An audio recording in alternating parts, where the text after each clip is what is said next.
last week because he got dinged up a little bit.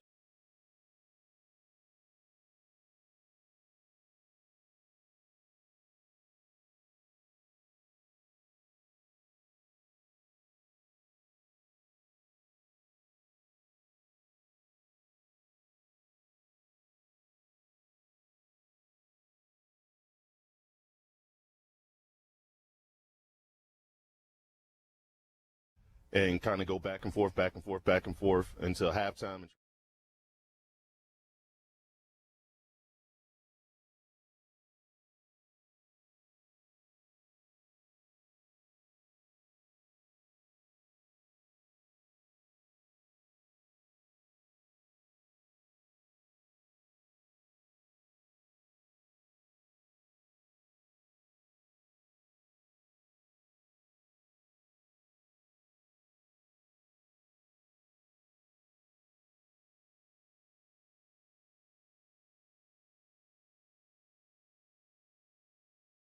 Bonehead penalties from McCoy, he definitely came in and stabilized our offensive line. And basically they're gelling now. You can see, the work that he does with them, after practice, before practice, getting those guys ready to go.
Super excited with what I saw there because you see a bunch of young guys down there trying to make a name for themselves. They're hungry. They're determined to get there. And then when you mix it with the Latimers, the Traps, you mix it with those type guys, it's only going to be even better. At least that's what we hoping, that it gets even better. And like I always tell my team is we have to win the special teams battle. And when you have a guy like Oscar that can play on kickoff return, and to me, I've never had a long snapper like this. Is the best long snapper I've had in my 16 years of coaching. And for him to be as athletic as he is, so hopefully we don't have any long field goals. But if we do, that is going to be a weapon with him right down the middle of the field, going to the football, him snapping. So he's been a weapon. I think you could kind of see that with how Jimmy I think he was like 9 or 10 on extra points, so he really doesn't have to worry about that. You got Tracy with the best hands that we have on our football team, and then you have the best snapper in the league. It's pretty easy to understand that it's going to be a pretty good snap. The hole is going to get there, so he has the confidence to go through and follow through and kick those extra points for us. Last week when we talked, you were pretty excited about the defense and the possibility of this defense and just kind of the upside that they have. You know you have good pieces coming back. You have Kendrick Harper coming back, Isaiah Barfield, Jake Latimer, Travis Taylor, Naquan Thomas. You have all those guys, but you also have some guys coming in, younger guys that you were really excited about. Talk about the evaluation of the defense, how they played, and also what they can be better at. Well, Trey Roberts is a guy that really came in. He was with us the pandemic year. The year was cut short. If you just look at what he did going to this year, he's gotten faster. He put on probably about 7-8 pounds of muscle. His knowledge of assignment is way better. Those reps that he had the previous year really springboarded him to where he is now, and that's why he's starting for us. I mean, that guy right there is a ball hawk. He was a ball hawk at Bethany. He was a ball hawk in practice, and then he showed in the game. He had 2 interceptions. Is a guy that also come up and support his flank. He did have some big-time tackles on big fullbacks that were 280-some-odd pounds, and he got them on the ground 2 or 3 different times, solo tackles. So he was very impressive. Rusty Becker was another guy that he only played a quarter, but he definitely impressed me as well. Shaq Bradford, for him to have, I think 3.5 sacks in his first game. So he's continuing what he did at Kansas Wesleyan, with the 40-some-odd sacks in 2 years. So for him to get 3.5 in his first game, we definitely happy with the performance of those 3, as well as we had some other guys that, probably won't suit today. But, Brashawn Stewart is another one that he definitely improved, especially on special teams. His physicality, he brings a different type of defensive back. He reminds me a lot of Barfield. Their size is the same. Their game is pretty much the same. He just needs the experience. So I was very impressed with him. I was also impressed with Eddie as well. Eddie playing nose guard as well as defensive end, getting his feet wet in indoor football. Still some little seasoning to go with him, but he's definitely going to be a guy here in our future that his future is very, very bright. So I'm excited about those 2 young men and what they're going to bring to us as we move forward. It's our pregame chat with head coach Haran O'Neal for the Salina Liberty. Liberty getting ready for game number 2. When we come back, we'll ask Coach about the opponent for tonight's game and also what went on in the league during the week. Some news that hit yesterday. We'll talk about that as well. It's coming up when we come back. It's Countdown to Kickoff, brought to you by Comfort Heating and Air. Back with more after this. At Comfort Heating and Air, we believe there's no place like your home. That's why we're proud to be a York dealer, an American-made product made in local factories right here in the Midwest. So the quality of our products are best in class. And with your investment in a new HVAC system for your home, you're helping our local economy. Call for your free replacement quote today with locations in Salina and Clay Center. Comfort Heating and Air, the company that cares. While there are many reasons to visit the beautiful community of Marquette, Kansas, Smoky Valley Distillery offers a new one. Made with the finest Kansas ingredients, including the refreshing sandstone filtered water of the nearby Kiowa Aquifer, these handcrafted spirits capture the heart and soul of central Kansas and a taste of the Smoky Valley. Ask your local liquor store for Smoky Valley Distillery's Kansas-born products today. Salina Regional's Orthopedic and Sports Medicine is your home field advantage. Led by orthopedic surgeons Drs. Timothy Hawks and Travis Rump and sports medicine physician Dr. Matthew Pyle, along with an A-team of certified athletic trainers and physical therapists, we are ready when you need us to help prevent injuries, enhance performance, or to heal through surgery and rehabilitation. For area athletes to weekend warriors, the home field advantage starts at Salina Regional Orthopedic and Sports Medicine. Looking to take the next step in your career? An MBA from Kansas Wesleyan can help. You can complete the degree entirely online with no GMAT required in as little as 1 year, and your last class is free. You can start at the beginning of any 8-week session. Want to know more? Visit kwu.edu/MBA. That's kwu.edu/MBA. The Tony's Pizza Event Center is open for business and ready to welcome you. Whether you have a group of 12 or 1,200, our staff can help you plan the perfect event. With 8 meeting rooms and over 18,000 square feet, the Great Plains Manufacturing Convention Hall has plenty of room for your conference, trade show, wedding, or banquet, while our in-house food and beverage team can craft a menu to suit any event. Schedule your personalized tour today by calling Tony's Pizza Event Center today. When termites strike your home or business, you want to fight back with the best. Hassman Termite and Pest Control to the rescue. With over 57 years experience, they offer the best of options, including the new BASF High Precision Injection Treatment.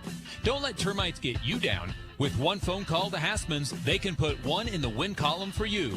Call Hassman Termite and Pest Control today or visit HassmanTermite.com and follow them on Facebook. The name is JJ Lawn Care, but don't let the name fool you. It's not just lawns they care about, it's their customers. JJ Lawn Care is a locally owned business that works with people in and around Salina on more than just lawns. The spring season is here, and now's the time to act for a healthy, lush lawn. Call now for a free estimate on a 4 or 6 step program. Let JJ Lawn Care come to the rescue for your festival.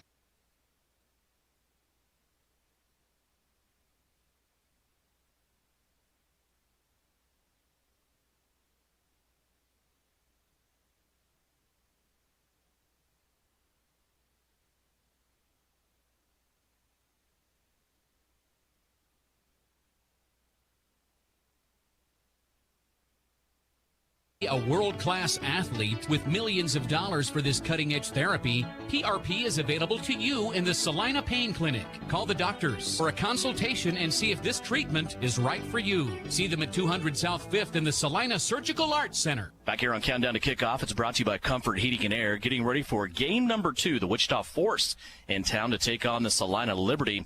Liberty 1-0, Wichita Force yet to play a game so far this season, whether it be with a league opponent or not. Coach Ron O'Neill with us. Coach, does that kind of get in your mind a little bit when you think about this game and what you might be facing tonight with Wichita? You have a game under your belt. We talked about all the young guys. You're not going to throw them out there against Wichita to get their feet wet. They did that last week, didn't they? Absolutely, and it was good to get that preseason game out the way, so to say, watch the film and make the corrections. You're going to see a different with the younger guys, you're going to see a different game plan from what they're doing. The first game, they really didn't know what to expect. They got better as the game went on, but after we had that film session, we had the practices, the two or three practices this week, you seen the improvement that they were taking the instruction they were given in the film session and they were bringing it to the field. So I'm excited to see like they say, the biggest improvement is from game 1 to game 2. And I think you're going to really see it, especially up front, is where I think you'll see it the most. That's what I was going to ask you. They always say in sports, no matter what it is, your biggest improvement should be between weeks 1 and weeks 2. You guys are already climbing that mountain. When the trophy's sitting at the top, you guys are already a couple steps up the hill. We really don't know what this Wichita team's going to bring in. This is a team with a lot of turnover, coaching staff, players, kind of all over the board, even arena that they're going to play their home games in. What do you know about this Wichita team? Is it anything? And I know, knowing you, you're more concerned about your squad than their squad. But what do you know about Wichita? Well, I know 3 or 4 players that have been there in the previous. Jack Tomlinson is a great receiver, a great route runner. He has great hands. Farms is a kid that played at, I think, Friends University. He's a great pass rusher. Barley, he's a guy that can play offense and defensive line. So I know, those guys there. And then we have 2 players that were in camp with us that we released, and Joe Ashore as well as Jarvis Courtney that are on their team as well. So just trying to see where they fit, what they're going to do. I know Coach Kavanaugh from my time when I was in Dodge City. He was coaching down there with my ex-quarterback, Chris Dixon, for the Texas Revolution. But that's about all I know about this team, and it's definitely it's a lot of turnover. It's a lot of new faces there for the Wichita team. When you go 2-10 like they did in 2019, though, sometimes turnover is not a bad thing, is it? I mean, I say that respectfully, but you kind of look at yourselves. I know if you go 2-10 in a season, there's going to be some heads rolled down the sidewalk. So do you think that's kind of the thinking about what's going on now with the Force? I absolutely think that's exactly what happened. They blew it up and started all over. bringing in some new, fresh, young talent with the 3 or 4 people as far as their nucleus, and with a new coaching staff bringing in players from where they're familiar with. They made a great, additions of, picking up guys from the transaction wire as well to compose this team. So it should be interesting just to see how this all goes. We talked about them announcing yesterday, and I think it was something that everybody already knew. They were going to play home games at the Kansas Star Casino in Mulvane. Also a big piece of news that hit the wire yesterday, and I had to text you. I'm going to say it on there. I had to text you and say, is this real? Because yesterday was April Fool's. I thought it was a horrible day to announce something like this. But the team in Oklahoma had some problems, so now that team is going to transfer back to a familiar place for you and for Salina fans, to Dodge City. And that team becomes the Dodge City Law. What's your thoughts about that? Well, I love it. I mean, Dodge City was a very it was a humbling experience for me in 2017. I learned a lot there. My patience was put to a test there. I grew up a lot there. So I definitely can't wait to see, Jeff Hilger and those guys, Frank Garcia, all those guys they're big time Dodge City fans. So I know we get a chance to go down there this year and play them. So just reuniting with those guys. And then Coach Shaq, he was my defensive back coach down there. So he still is assistant principal at Dodge City High. So I can't wait to get back down there to see those guys, and I think it's going to work out great because those people were definitely thirsty for another opportunity to host a great football team in a great city. It also strengthens the foothold of indoor football in Kansas, too. We go from 2 teams to 3 teams, so that's always fun as well. When you look at this game tonight, and everybody, I think, is kind of looking at this game because they're thinking Salina is one of the teams to beat, if not the team to beat. It's a Friday night game. How do you feel about Friday nights? I think it's the first game we've ever had in Salina on a Friday night. Yeah, it's definitely for me. The thing, I understand why they did it with it being Easter Sunday. Yeah. Yes, it is on a Friday night, but it is at 6:30. So most people get off work at 5, and even if you get off a little bit later, you still could come on in and check out the show. So we're hoping to piggyback on that crowd that we had this past weekend. Looking forward to, Wichita bringing up some of their fans as well. Been following some of the things that they've been saying, and they travel really well. So I think we'll have a great crowd. I think we'll have a great football game. It's a rivalry game, so I can't wait to get this going and kind of see what happens from there. What are 3 things you really want to see from your squad here tonight? Well, I want to win the special teams battle. That's going to be something that's going to be consistent every time you talk with me. Also, we want to win the turnover battle. If we can do that, that gives you a pretty good chance of, winning football games. And I just want to see improvement on our side of offense, defense, and special teams, the individual play that we have. I want to see that improve to the point that you can gauge it and say, okay, we made the right decision here, or hey, we might need to change something here. This game is going to tell us everything we need to know. He's the reigning coach of the year in Champions Indoor Football, Teron O'Neill, head coach of the Salina Liberty. His guys tonight getting ready to take on the Wichita Forest. Coach, appreciate your time. We'll talk to you at halftime, and as long as you don't run away from Brian again. You did a good job last week keeping it on the field for Brian. We'll get you at halftime and also after the game. Thanks for your time. All righty. Thanks again. Back with more Salina Liberty pregame kickoff right around the corner right after this. At Comfort Heating and Air, we believe there's no place like your home. That's why we're proud to be a York dealer, an American-made product made in local factories right here in the Midwest. So you know the quality of our products are best in class.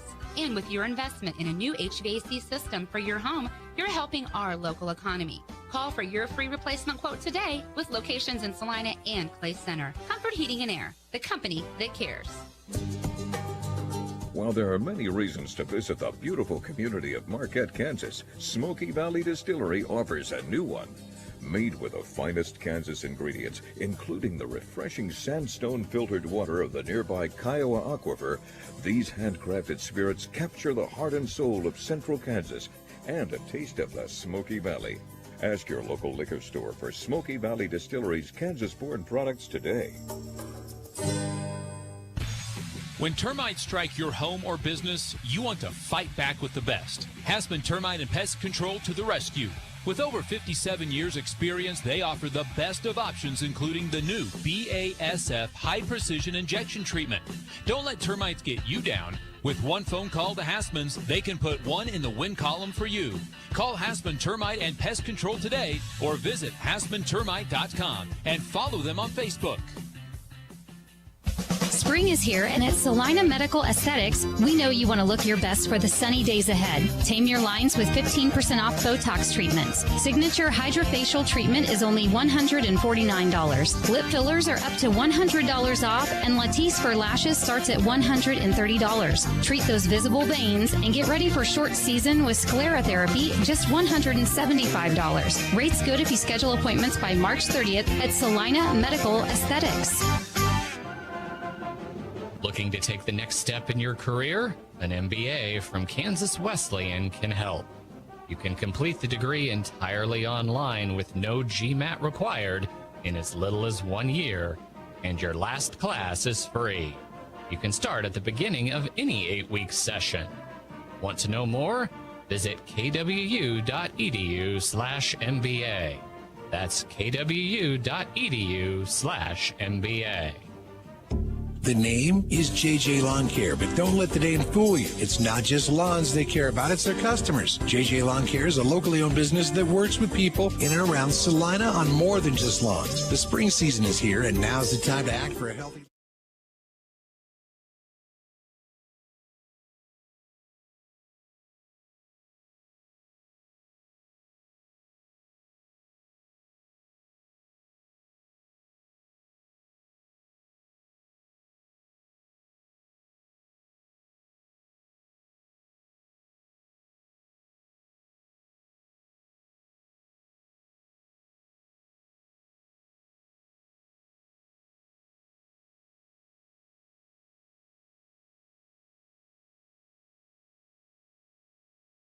Schedule your personalized tour.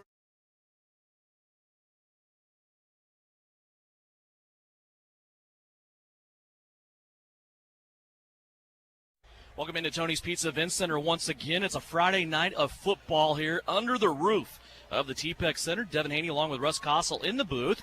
We have Brian Berner on the field, Big Sam Pretty producing and engineering back at the KINA Studios, Eagle Radio Salina, as we get ready for game number 2 of Salina Liberty football. Salina at home once again, this time to take on the Wichita Force.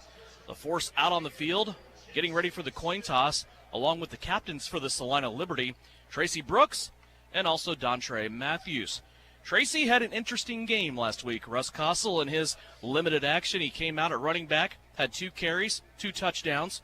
He was a big cog of that offense. We expect big things out of Tracy Brooks this year, but also he has somebody in his sidecar along for the ride too, a former Liberty running back in Dominic Carson. Yeah, it's going to be exciting to watch these two, go off and on this year. You talk about the game Tracy had last week with the 2 carries, one of them being a fumble by the quarterback to pick up a busted play and go untouched about 20 yards into the end zone. But, Dominic, when we got him back, the Salina got him back into town, and, I'm excited to see the 2-headed monster between Tracy Brooks and Dominic Carson. Last week, the Liberty defeated Arlington, the Longhorns 62-17. Wichita did not have a game. This is their first action of the 2021 season. Mitch Kidd in that battle for running back went quarterback went 6 of 9, 104 yards, had 3 touchdowns. Trey Roberts on defense had 2 interceptions, and the former Bethany College product made the active roster for tonight, and he is ready to go in that defensive secondary that features names like Isaiah Barfield, Dontre Matthews, and also a former lifelong Wichita Wild / Wichita Force player, Kendrick Harper. Kendrick came into Salina last year and shored up the other side of the field, opposite of Isaiah Barfield. This has to be a game that Kendrick Harper is looking forward to tonight. Yeah, it's K-Hop's got to be ready to play tonight. The secondary, something I'm going to watch is that defense. We talked about it last week. If you didn't join us, the defensive line just looked dominating last week, and that was with one starter out there. Now you throw Latimer on the end, and you got all 3 guys up there that wreak havoc, and it could be a long night for Wichita. We have Brian Berner on the field. Brian, you have the kicking unit for the Salina Liberty right in front of you as you take up the end zone on our right-hand side, and you are ready for this game to start. I'm excited, and I tell you what, totally different atmosphere on the bench tonight versus last week. Get those veterans back in. They're focused. They're ready to roll. Jimmy Allen, old double nickel, has his hand in the air. We're ready to start this one away. Kicks it off from the goal line, going right to left, and that ball will clear the wall, and we'll start out with the Wichita Force at midfield. And already we have a skirmish at midfield as one of the Liberty players and one of the Wichita Force players going at it at about the 20-yard line. Not a surprise to see Dontre Matthews involved in that. He is a very the ruling in the field. The kick went over the wall. The end zone. He was tangled up that time with Jawan Offray. Remember, Dontre Matthews played for Salina, had a brief time in Wichita before finding his way back to Salina. And I know, Brian, when you look at the passion that Dontre Matthews plays with, not a surprise there that we see two players tangled up, and he's one of them. Yeah, it's not a surprise. I am surprised a little bit, though. This is an entirely different franchise and players than from what he played with. There are some Force players back from last year's squad. We'll go over their roster as we go through it here tonight. This game will be started out with Corey Murphy at quarterback. Murphy looking to the left. The receivers 7 yards off sides. The officials are going to have to blow this one dead and start over. Wichita will take 5 yards back and now start out at their own 20-yard line. So Murphy starts out at quarterback, a guy with IFL experience from Billings. He went to Delaware State. I will quiz you right now, Russ and Brian. Delaware State's mascot. Oh, he undercut you, Brian. He knew what I was going to say right out of the gate. I didn't even get a chance. Wichita back 5 yards after the penalty. First down and 15 now. The receivers really quite offsides again, but a pass complete over the middle for 5 yards. It's going to be caught by the leading receiver, Jack Tomlinson, for the Wichita Force, and then he pays for it on a big hit from Naquan Thomas. Yeah, you see it right off the bat. The defensive line, they're good. Two-step drop, and he had to get rid of it because they were right in his face already between Naquan Thomas and Travis Taylor on the end there. Just kind of jumbled it all up real fast. Taylor on the right end, Rusty Becker in the middle, Jake Latimer on the left. That's a terrifying trio up front. Naquan Thomas backing them up. The Force on a read option. They fake it to the running back. Corey Murphy's going to keep it, and that running back that took the fake that time, Tavarius Batiste, paid for that fake in a big, big way. Yeah, that's two giant hits by this defense to start, early in this first quarter, trying to set the tone early for Salina. Boy, that was a monster hit. Murphy ends up surging ahead. He got about a yard, and that'll bring up 3rd down and 8 for Wichita. Early on, first drive of the game. Glad you could join us for Friday Night Football here at Tony's Pizza Event Center. 3 receivers on the right-hand side. Here's Murphy back to pass. Gets hit as he throws to the end zone. Broken up, deflected out of the air by Dontre Matthews. Murphy took a hit on that play as Travis Taylor came in on the right-hand side. He made a house call once again. Naquan Thomas right there with him. Heat all over the place by this defensive line for the Liberty. Yeah, I mentioned it earlier. This was something I wanted to watch, was the 3 up front. And you throw Naquan in the middle, coming up on a blitz, and it's a scary situation up front up there. Snap of this football will be from the 23-yard line. They're going to put it down from the Wichita 21-yard line. Still trying to get personnel onto the field.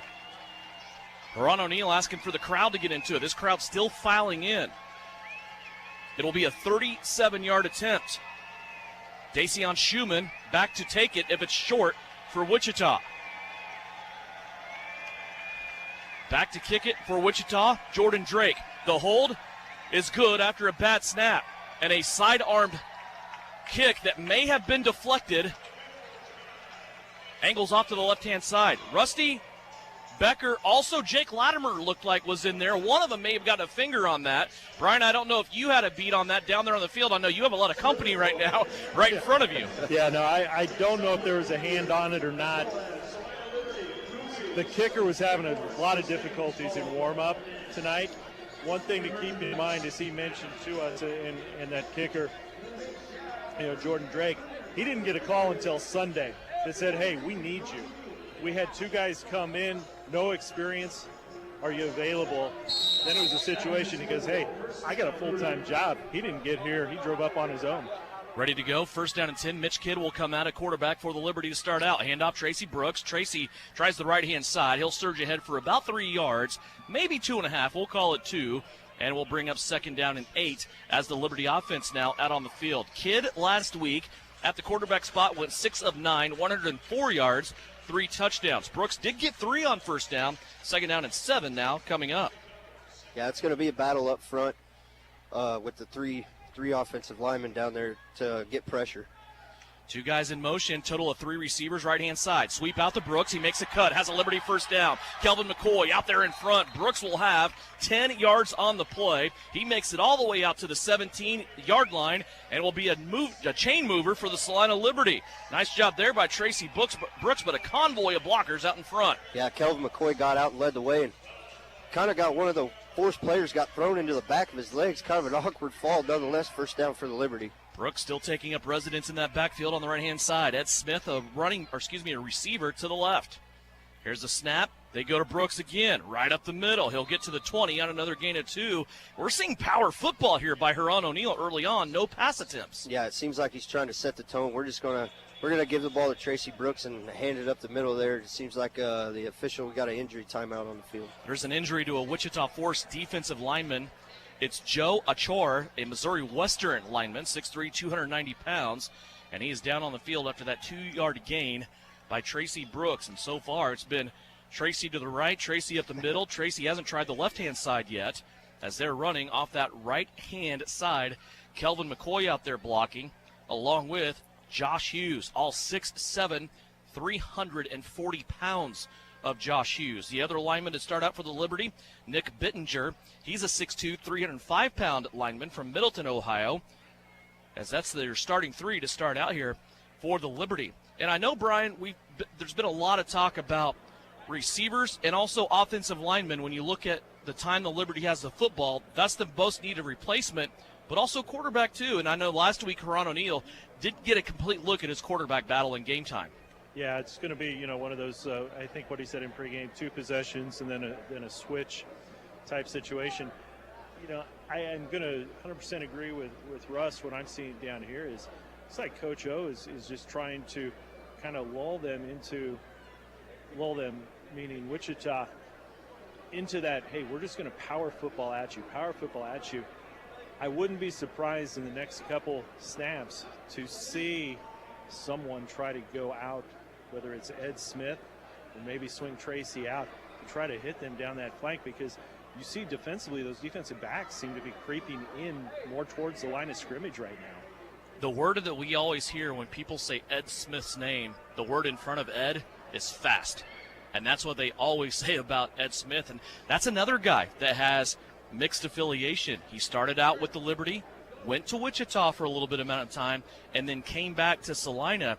I remember there was one game down at Interest Bank Arena. Ed Smith kept Wichita in that game all by himself, had 4 or 5 touchdowns in that game, but now he's with the Liberty, and this injury on the field looks like it's going to be somewhat serious as the Liberty trainers now bringing out a board to help out the Wichita Force player that is down on the field. So we'll step away. We'll take a timeout. 10:45 left to play here. First quarter, we are still scoreless. Liberty have the football at the 20-yard line as you listen to it here on KINA. While there are many reasons to visit the beautiful community of Marquette, Kansas, Smoky Valley Distillery offers a new one. Made with the finest Kansas ingredients, including the refreshing sandstone filtered water of the nearby Kiowa Aquifer, these handcrafted spirits capture the heart and soul of central Kansas and a taste of the Smoky Valley. Ask your local liquor store for Smoky Valley Distillery's Kansas-born products today. When you hire Street Plumbing, Heating, and Electric in Salina and Lincoln, you'll be making a great decision.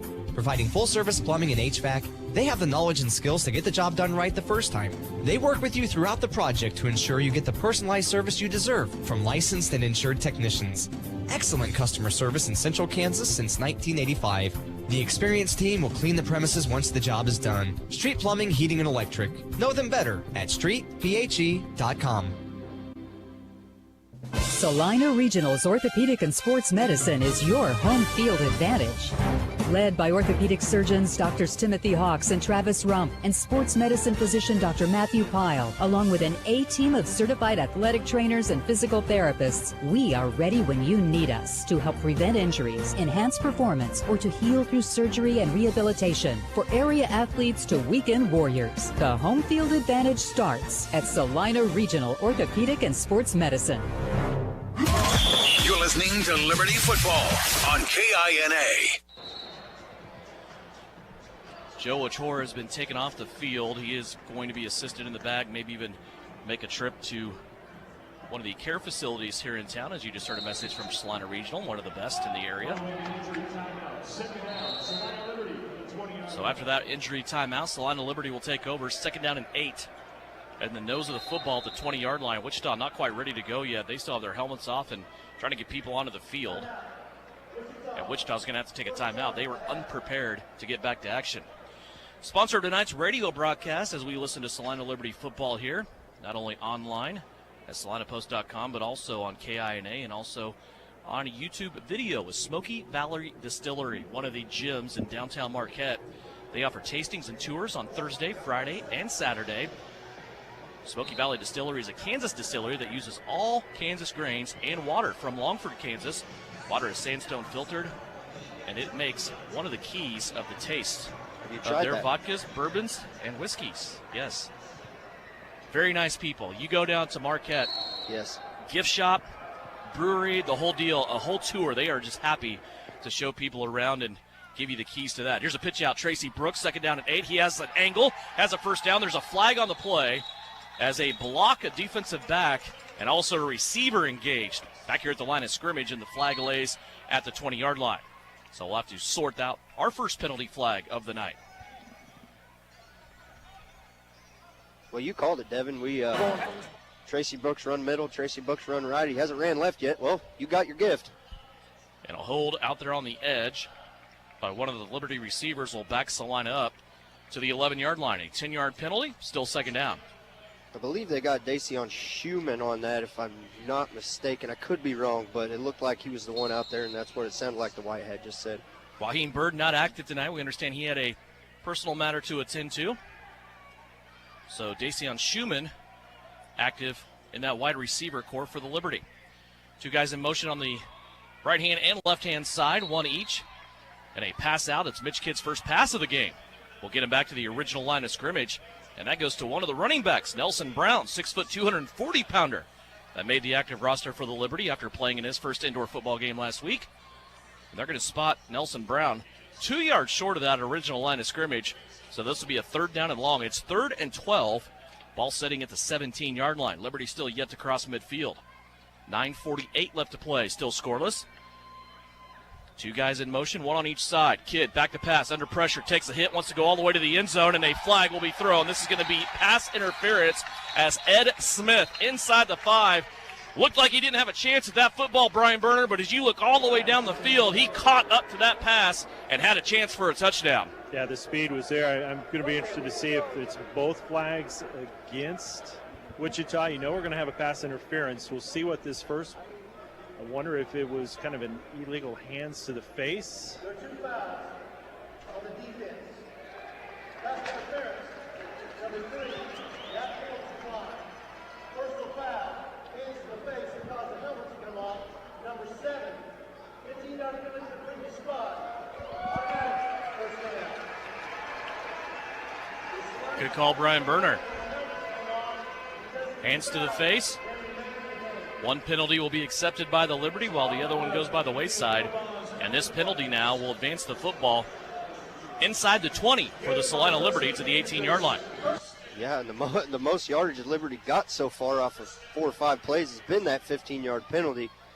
Like we said, we see a lot of Tracy Brooks up the middle and look for him to take a shot here soon. All 3 receivers on the right-hand side. Brooks will take the snap and go to the left. A little bit of a naked bootleg opportunity there for Tracy Brooks, and he has to fight for everything he can get to make it back to the line of scrimmage. A loss of maybe a half a yard. Oh, no, they're going to say he actually gained a couple of yards. Boy, good job there by TB to get all the way to the 17-yard line as they spotted it on the near side wall. Hard for us to see. It'll bring up 2nd down and 8. Yeah, Kelvin McCoy after that play put his hand up, tapped his chest. My bad, little bad snap. I'll get it better this time. 2nd down, Liberty. Little option play with Kidd and Brooks. Brooks takes the wide pitch, then he cuts it back up inside the 15 to the 14. And that will bring up 3rd down and 5 for the Liberties. They are threatening to score now inside of the 15-yard line. 8:45 left to go, looking for our first score. Watching the offensive line the last 3 or 4 plays, it seems like the Liberty offensive line is engaging and getting them downfield. Tracy just can't seem to find the hole to get broke free. All 3 receivers this time on the left-hand side, 2 of them in motion. Here's a fake to Brooks, pass out to Ed Smith on the screen, dancing on the outside. He's going to make it back to the line of scrimmage and maybe get a yard, but that will be it, and will be 4th down and decision time here for Huron O'Neill. It looks like, though, there will be no decision as Huron O'Neill has already called Mitch Kidd over to get a play in here. Line of scrimmage will be at the 12. Liberty needs to break the 8-yard line. It's a 4th down and 4. Yeah, big play call here. He didn't even hesitate, didn't even look to the bench to send out the old double nickel Jimmy Allen. But, nonetheless, big 4th down here early in the game. Brooks to the right-hand side. All 3 receivers also split wide to the right. The 2 inside receivers in motion. Option play again. Kidd will keep it. He's thrown ahead. He'll just break the 10-yard line and still be shy by about 1.5 yards. That'll be a turnover on down. The ruling the field is runner short of the line to gain. First down, so Wichita. Drive took a lot of time off the clock for the Liberty. Media timeout. Just inside of their 10-yard line. We have a first media timeout. 7:46 left to go. First quarter. Each team has had a possession. We're still scoreless. Wichita takes over when we come back here on KINA. Warm weather is just around the corner, and we can feel it at Salina Wholesale Liquor. Now's the time to get quotes and place orders for those graduation parties, weddings, or spring break shenanigans. We always have great deals on case orders and 15% off for Wine Wednesday. Don't forget Craft Beer Thursday. Save big now at all 3 locations in Salina, at Sam's Club, off 9th Street behind Cadova, and on the corner of Iron and Ohio. We have better prices. We're close and quicker. Salina Wholesale Liquor. Looking to take the next step in your career? An MBA from Kansas Wesleyan can help. You can complete the degree entirely online with no GMAT required in as little as 1 year, and your last class is free. You can start at the beginning of any 8-week session. Want to know more? Visit kwu.edu/MBA. That's kwu.edu/MBA. The Liberty plays here. Salina's sports station is KINA.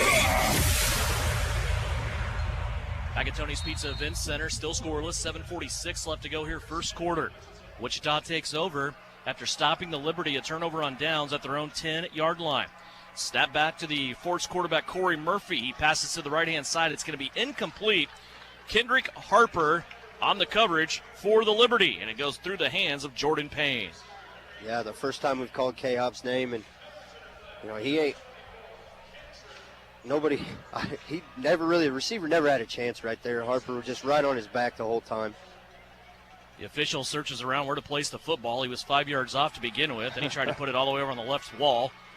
Now it's in the middle of the field.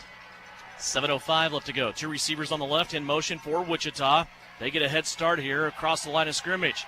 Screen pass out to the running back, Tavares Batiste, and he will be short of the first down by about 3 yards. A 7-yard gain brings up 3rd down and 3. Yeah, and the short passes seem to be there. We saw that last week a little bit with this Liberty defense, where Arlington was able to get them short 2-3 yard passes, and the field kind of opened up.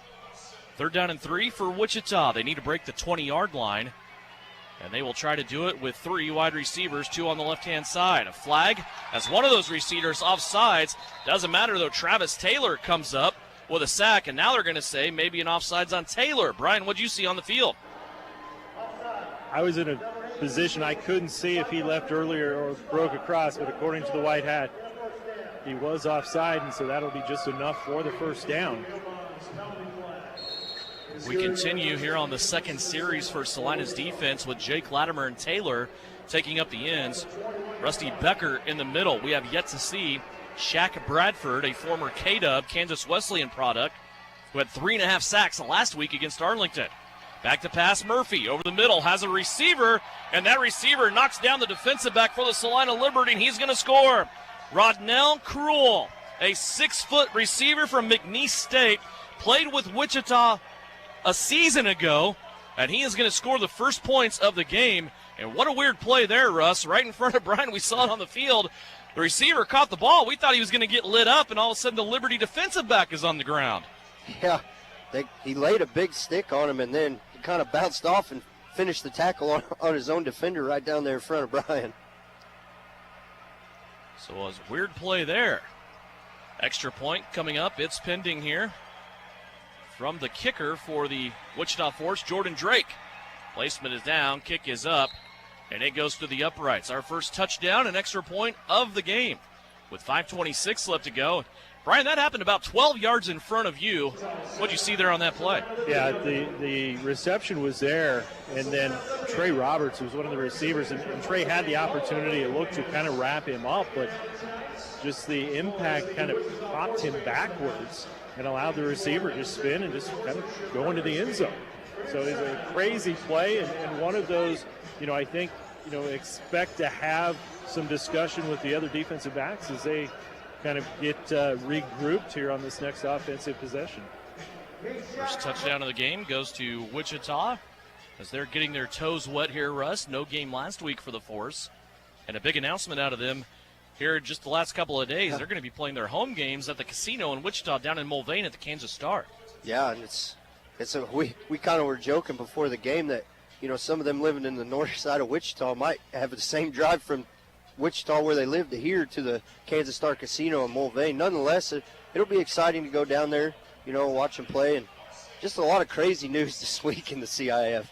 There was something that the Wichita Force team had put out that they're playing at the casino at Park City. I imagine that's not correct and probably got released in error, but yeah, the Kansas Star is in Mulvane. 5:26 left to play, first period. 7-0, Wichita Force out in front of the Liberty. They're getting ready to kick off, and for our first time, we're going to see Dominic Carson, the 5'5" running back, return expertise, standing about 3 yards deep in his own end zone.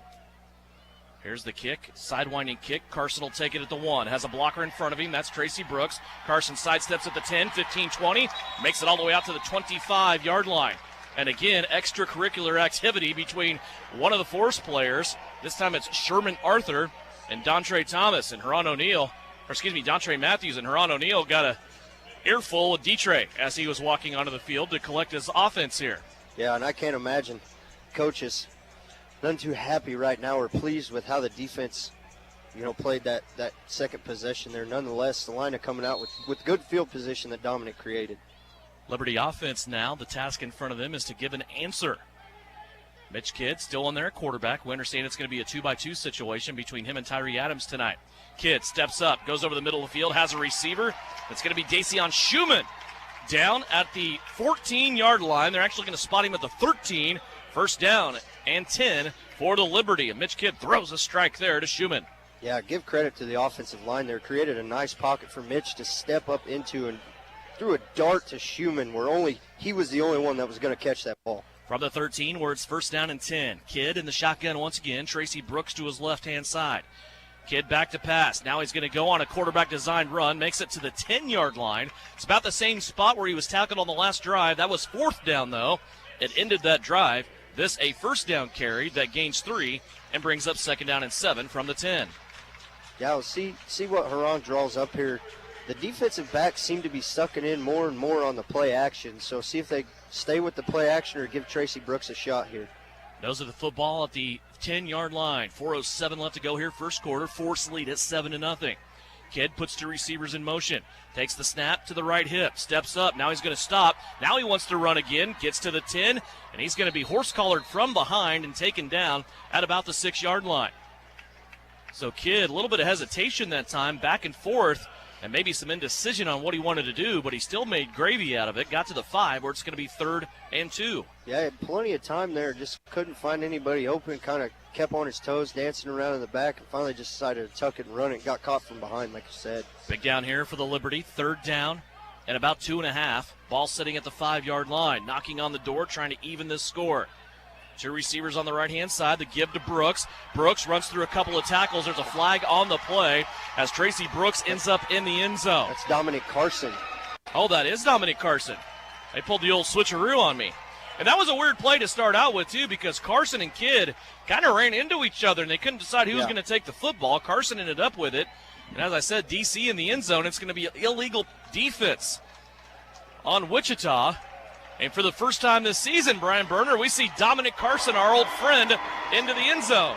Yeah, it was good, good read. And it was nice to see the way Kidd kind of held that ball. He waited till just the last second and then gave it off to Carson. I think it's going to be one thing we really need Carson in that backfield, because I think if you push Tracy then out to the outside, to me it doesn't look like we've got the explosiveness at the receiver spots right now. Yeah, you might be right on that. And Carson ran like Tracy Brooks. He ran through a couple of would-be tacklers. Here's a snap now that's low. Brooks has to pick it up. Now he's looking to the end zone and overthrows Rusty Becker back at the wall. Flag down. And a flag is down. So that was an eventful extra point attempt as the Liberty tried to even this game. 2:53 left to go. 7-6 force as the Liberty just scored their 6th. It'll be interesting what they call here as they were moving defensive players around, which is what they call an illegal defense. Wichita seemed to be off. There's certain ways you have to line up in the CIF in this game on extra points, and they were running, moving guys, jumping back and forth. So they're going to give Jimmy Allen another chance here. Jimmy never got a crack at that one as that ball came in a little bit short to Tracy Brooks, and Tracy made the decision to stand up with it, try to make something happen. Oscar Scott will be the snapper. Tracy Brooks the holder. Jimmy Allen trying to level this game. This snap comes in a little bit high. Brooks gets it down, and Jimmy Allen pulls it wide to the left. That thing was not good to begin with. So what we thought would be a strength in the snapping for the Salina Liberty, those three components can't all come together, and the Liberty still short by a point. 2:43 left to go here, first quarter. 7-6 our score. Force lead it by 1, and they will have the football on the receiving when we come back. You're listening to Liberty Football, brought to you by Smoky Valley Distillery here on KINA. When termites strike your home or business, you want to fight back with the best. Hasman Termite and Pest Control to the rescue. With over 57 years experience, they offer the best of options, including the new BASF High Precision Injection Treatment. Don't let termites get you down. With one phone call to Hasman's, they can put one in the win column for you. Call Hasman Termite and Pest Control today or visit HasmanTermite.com and follow them on Facebook. The name is JJ Lawn Care, but don't let the name fool you. It's not just lawns they care about, it's their customers. JJ Lawn Care is a locally owned business that works with people in and around Salina on more than just lawns. The spring season is here, and now's the time to act for a healthy, lush lawn. Call now for a free estimate on a 4 or 6 step program. Let JJ Lawn Care come to the rescue for your fescue. Give them a call today, 820-7728. JJ Lawn Care, caring for more than just your lawn. You're listening to Salina Liberty Football on KINA Sports. 7-6, Wichita still leading Salina. 2:43 left to go here, first quarter. Brian Berner on the field, having a conversation with Dontre Matthews. Is there anything you can share with us out of that conversation? Yeah, not really. I just asked if they were going to be having Easter dinner together, but he said they don't know each other. Oh, okay. No, he's smiling, keeping it going. So, tough situation, down a point. It's one of those things. You don't want to go chasing those points. Really, I have a feeling, based on what we saw in pregame, that point will probably catch back up on a potential missed point after, or missed field goal down the line. Very good. Thank you very much. Going to go and turn your mic down because the promotions mic is drowning everybody's eardrums out at this point. 7-6. Wichita leading the Salina Liberty here. 2:43 left to go, first quarter. And I think if you're Wichita Rush, you come in right now. I know we're only about a quarter into this thing. You got to feel pretty good about what's been going on so far. Yeah, you got, like we talked about, they kind of just threw together. Their kicker just got a call on Sunday. These guys drove themselves up here. They got to be feeling pretty good right now. We didn't even get their jersey numbers till about 5:35. Yeah, like you said. So, and then you look at the other side and kind of wondering what we saw last week. Salina get off to a fast start, and the defense looked good. The offense was 2 plays, 2 touchdowns, and just haven't seen that yet tonight. Well, and while we're talking about veterans and our expectations of those veterans, this is still their first game. Yes, the correct. guys that did not play last week. So got to be a little bit of rust there, especially some of the guys that have difficulty making practices. But we'll see how this game develops and what Wichita can do to hang in there with the Salina Liberty here. Streaking down the field, Dontre Matthews makes the tackle at the 18-yard line. That'll get the Liberty defense back onto the field. Dontre with the assist on that tackle as he was shoved in the back right into the runner. Dontre, once again, just tell him, nice to see you again there. We'll just see you again every kickoff. Hope you're enjoying your Good Friday and such. So the football sitting at the 18-yard line, scoring on a pass play last time. Corey Murphy hit Rodnell Carule.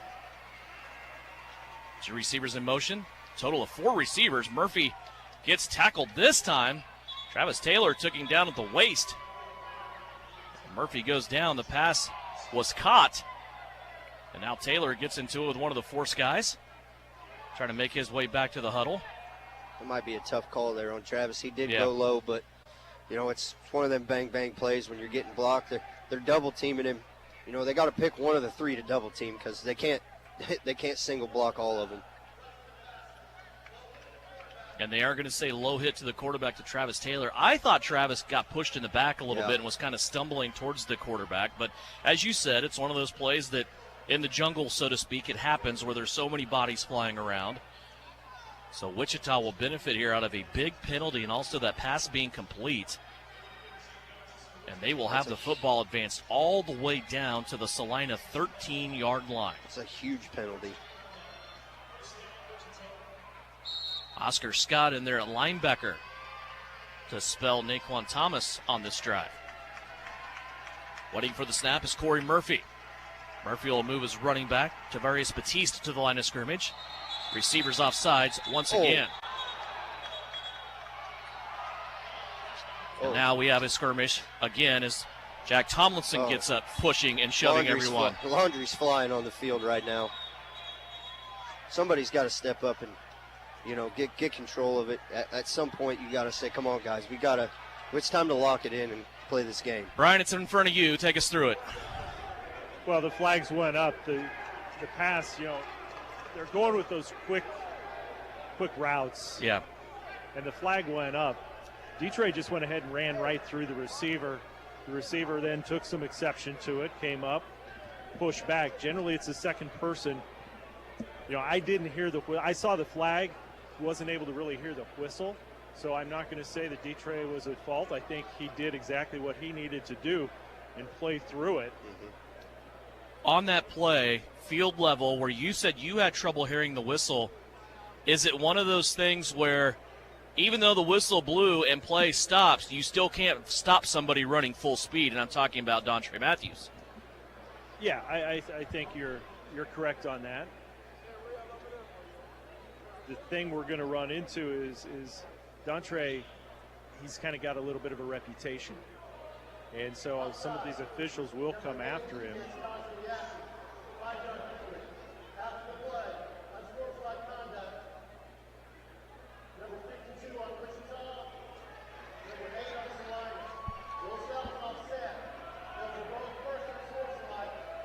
So it sounds like we're going to have an offsides that caused the offense to jump, and then we had offsetting dead ball personal foul and sportsmanlike conduct penalties, one on one of the Force linemen, and if I heard it right, they called it on Travis Taylor. Travis Taylor got both of those penalties, and I don't know if that's correct, but keep in mind, unsportsmanlike conduct sticks with you. You get 2 of those, and you're out. Yeah, 52, Deshaun Ray, and then Travis Taylor, both with their first. So we play on. First down and 5, ball at the 9-yard line. Receiver offsides again for Wichita. Jordan Payne about 7-8 yards. And you could say that Travis Taylor was offsides on that last play, but the receiver is still 7 yards down the line. So you're down in a 3-point stance. You see a receiver cross your peripheral vision. Here we go. You're going. Yeah, absolutely. And that goes back to, we've talked about this in years past about the buffer zone. Do we really know, is there a buffer zone where the receiver can go? We have been told it's a judgment call, if I remember right. Brian and I had a conversation going back to the last season we played in 2019 with an official that said it's a judgment call. If that's a judgment call, why is nobody else on a judgment call? Here's Murphy back to pass. He's under some pressure. Travis Taylor, that time, got held, and it's going to be a touchdown for the Force. Jack Tomlinson in the back corner of the end zone. And this is no shock. Tomlinson in 2019 for the Wichita Force, he was their leading receiver. Matter of fact, he made up for 1/3 of all catches and yards for the Wichita Force offense. 62 receptions, 643 yards, and 11 touchdowns, leading the team. And he gets his first touchdown of 2021 right there on a dime thrown to the back corner by Corey Murphy. Just a great ball by Murphy there to hit him right. I mean, got him a half step before he made contact with the wall. Just a beautiful pass right into the bread basket. Extra point pending as Jordan Drake back onto the field, kicking from the 10-yard line. He'll yank it to the right. Haran O'Neal out there protesting, asking why Jake Latimer is on the seat of his pants. Oh, they're going to say that extra point was good. Oh, wait a minute. Okay. Well, we'll wait another official coming out there to tell him if it was good or not. Okay. There you go. That thing was a mile to the right. Yeah, it didn't even hit the net. So it was over by Kenwood Cove.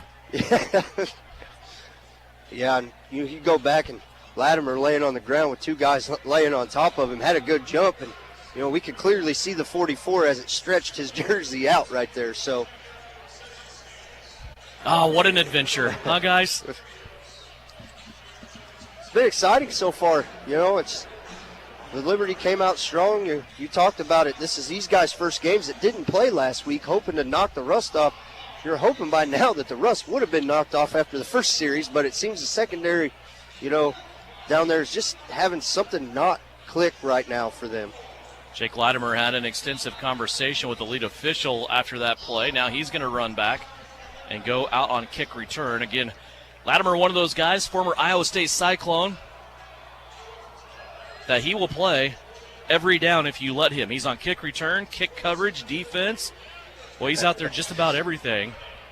And he is out there right now on the front line of this Liberty return team that will feature Dominic Carson in the end zone, and in front of him, about 10 yards, Tracy Brooks.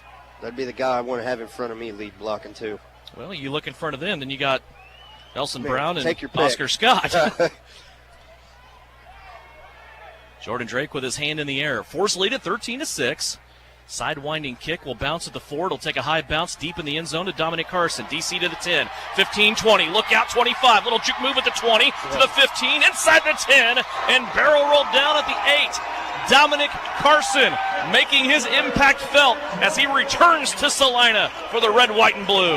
And you talk about, the middle of the field just kind of open wide up there for Dominic to go through, and maybe that's something that can get this Salina team going. Dominic got in the end zone on the last possession. He brings it out 3 or 4 yards deep and gets it down to the 7-yard line here. So 1st and goal. So let's see if the Liberty can punch it in quick here. 38 seconds left to go. Clock is running. Liberty offense back out on the field. They have 1st down and goal from the 7. Salina trailing by 7. Tyree Adams on the field now, a quarterback. Tracy Brooks to the right-hand side. Adams will take it. Quarterback draw. He angles off to the right-hand side. Steps back in the middle. And Tyree Adams from 7 yards away made a defender on the left edge of that Wichita Force defense look silly as he was able to punch it into the end zone. You see the electricity, and we've heard about it from Tyree Adams. Guys, there it was. Yeah, that was just an electric all drop back, pump fake, design run up the middle, and just 3 or 4 excellent moves where you thought he was going to get 1 or 2 yards and just side shifts and gets in the end zone. What an incredible run by Tyree Adams. End of the first quarter after this kick that's pending to tie the game from Jimmy Allen. What a run. Snap back from Oscar Scott. Tracy Brooks puts it down, and Jimmy Allen punches through. 13-13, our score at the end of 1 when we come back. Second quarter action. You're listening to Salina Liberty Football, brought to you by Smoky Valley Distillery, right here on KINA. While there are many reasons to visit the beautiful community of Marquette, Kansas, Smoky Valley Distillery offers a new one. Made with the finest Kansas ingredients, including the refreshing sandstone filtered water of the nearby Kiowa Aquifer, these handcrafted spirits capture the heart and soul of central Kansas and a taste of the Smoky Valley. Ask your local liquor store for Smoky Valley Distillery's Kansas-born products today. The Tony's Pizza Event Center is open for business and ready to welcome you.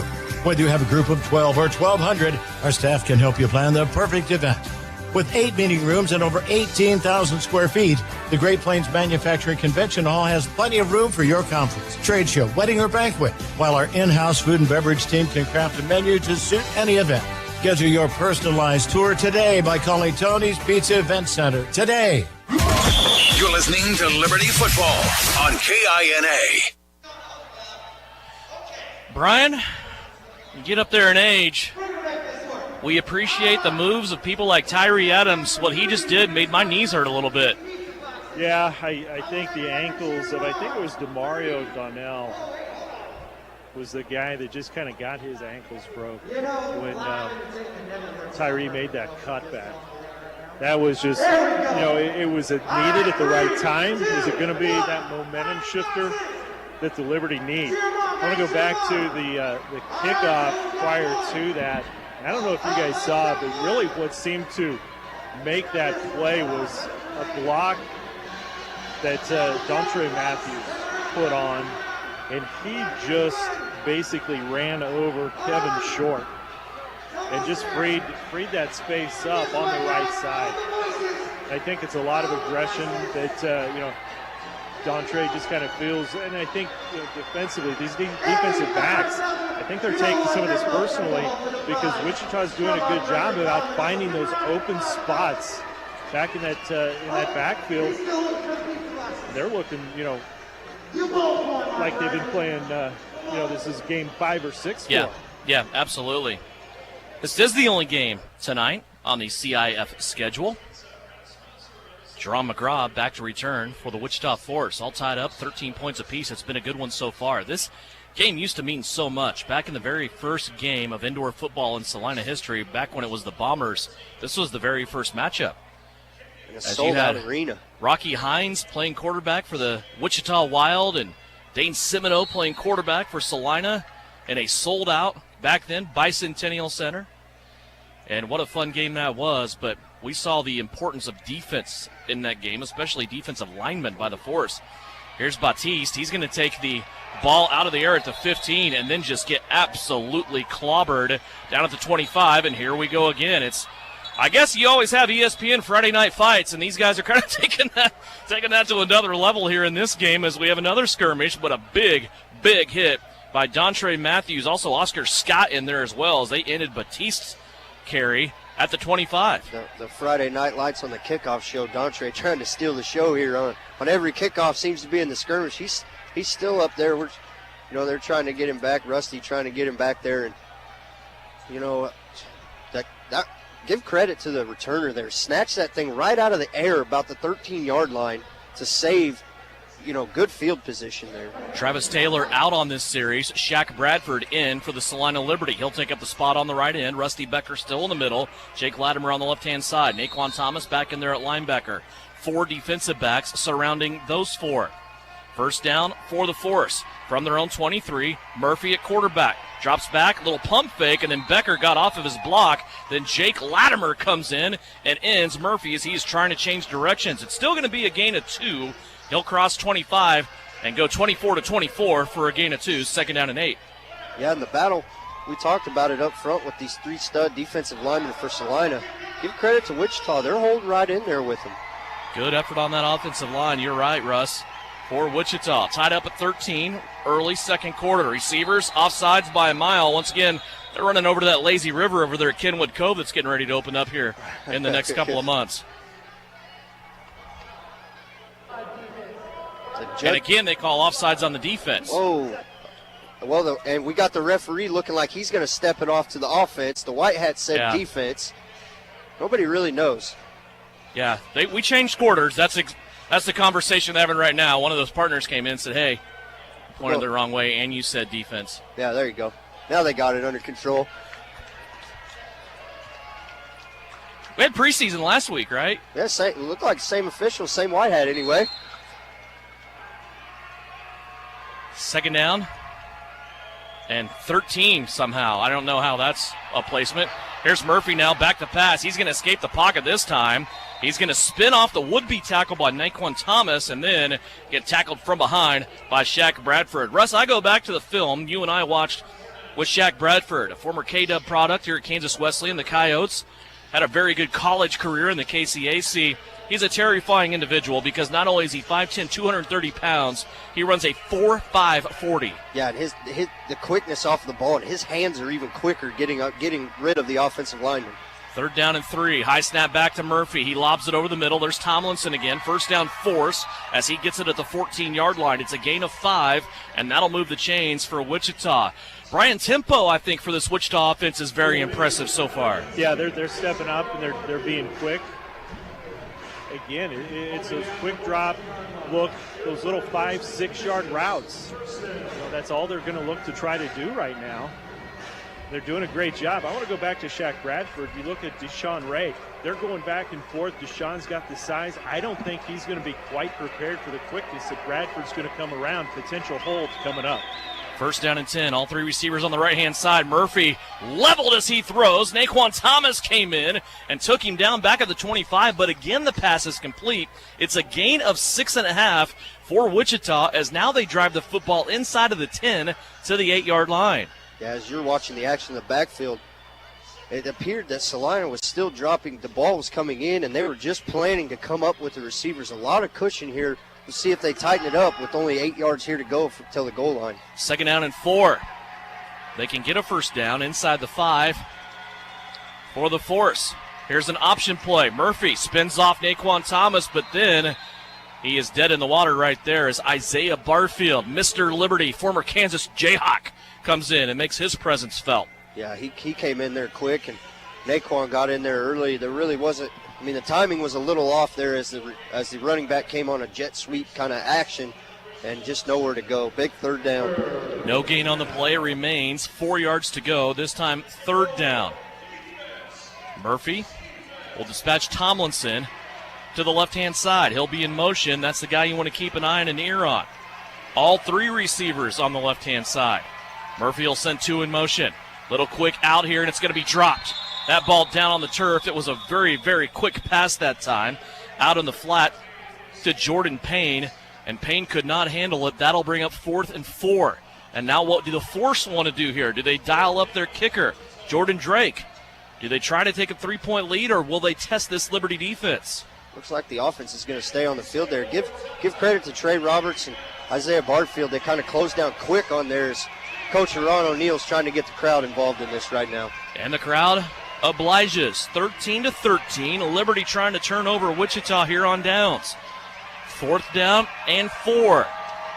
Wichita wants a timeout. It'll be their second one of the half. Timeout. Wichita. It took a long, long time there. So we will await the timeout. It's just a 30-second timeout. Talk about Smoky Valley Distillery, located downtown Marquette.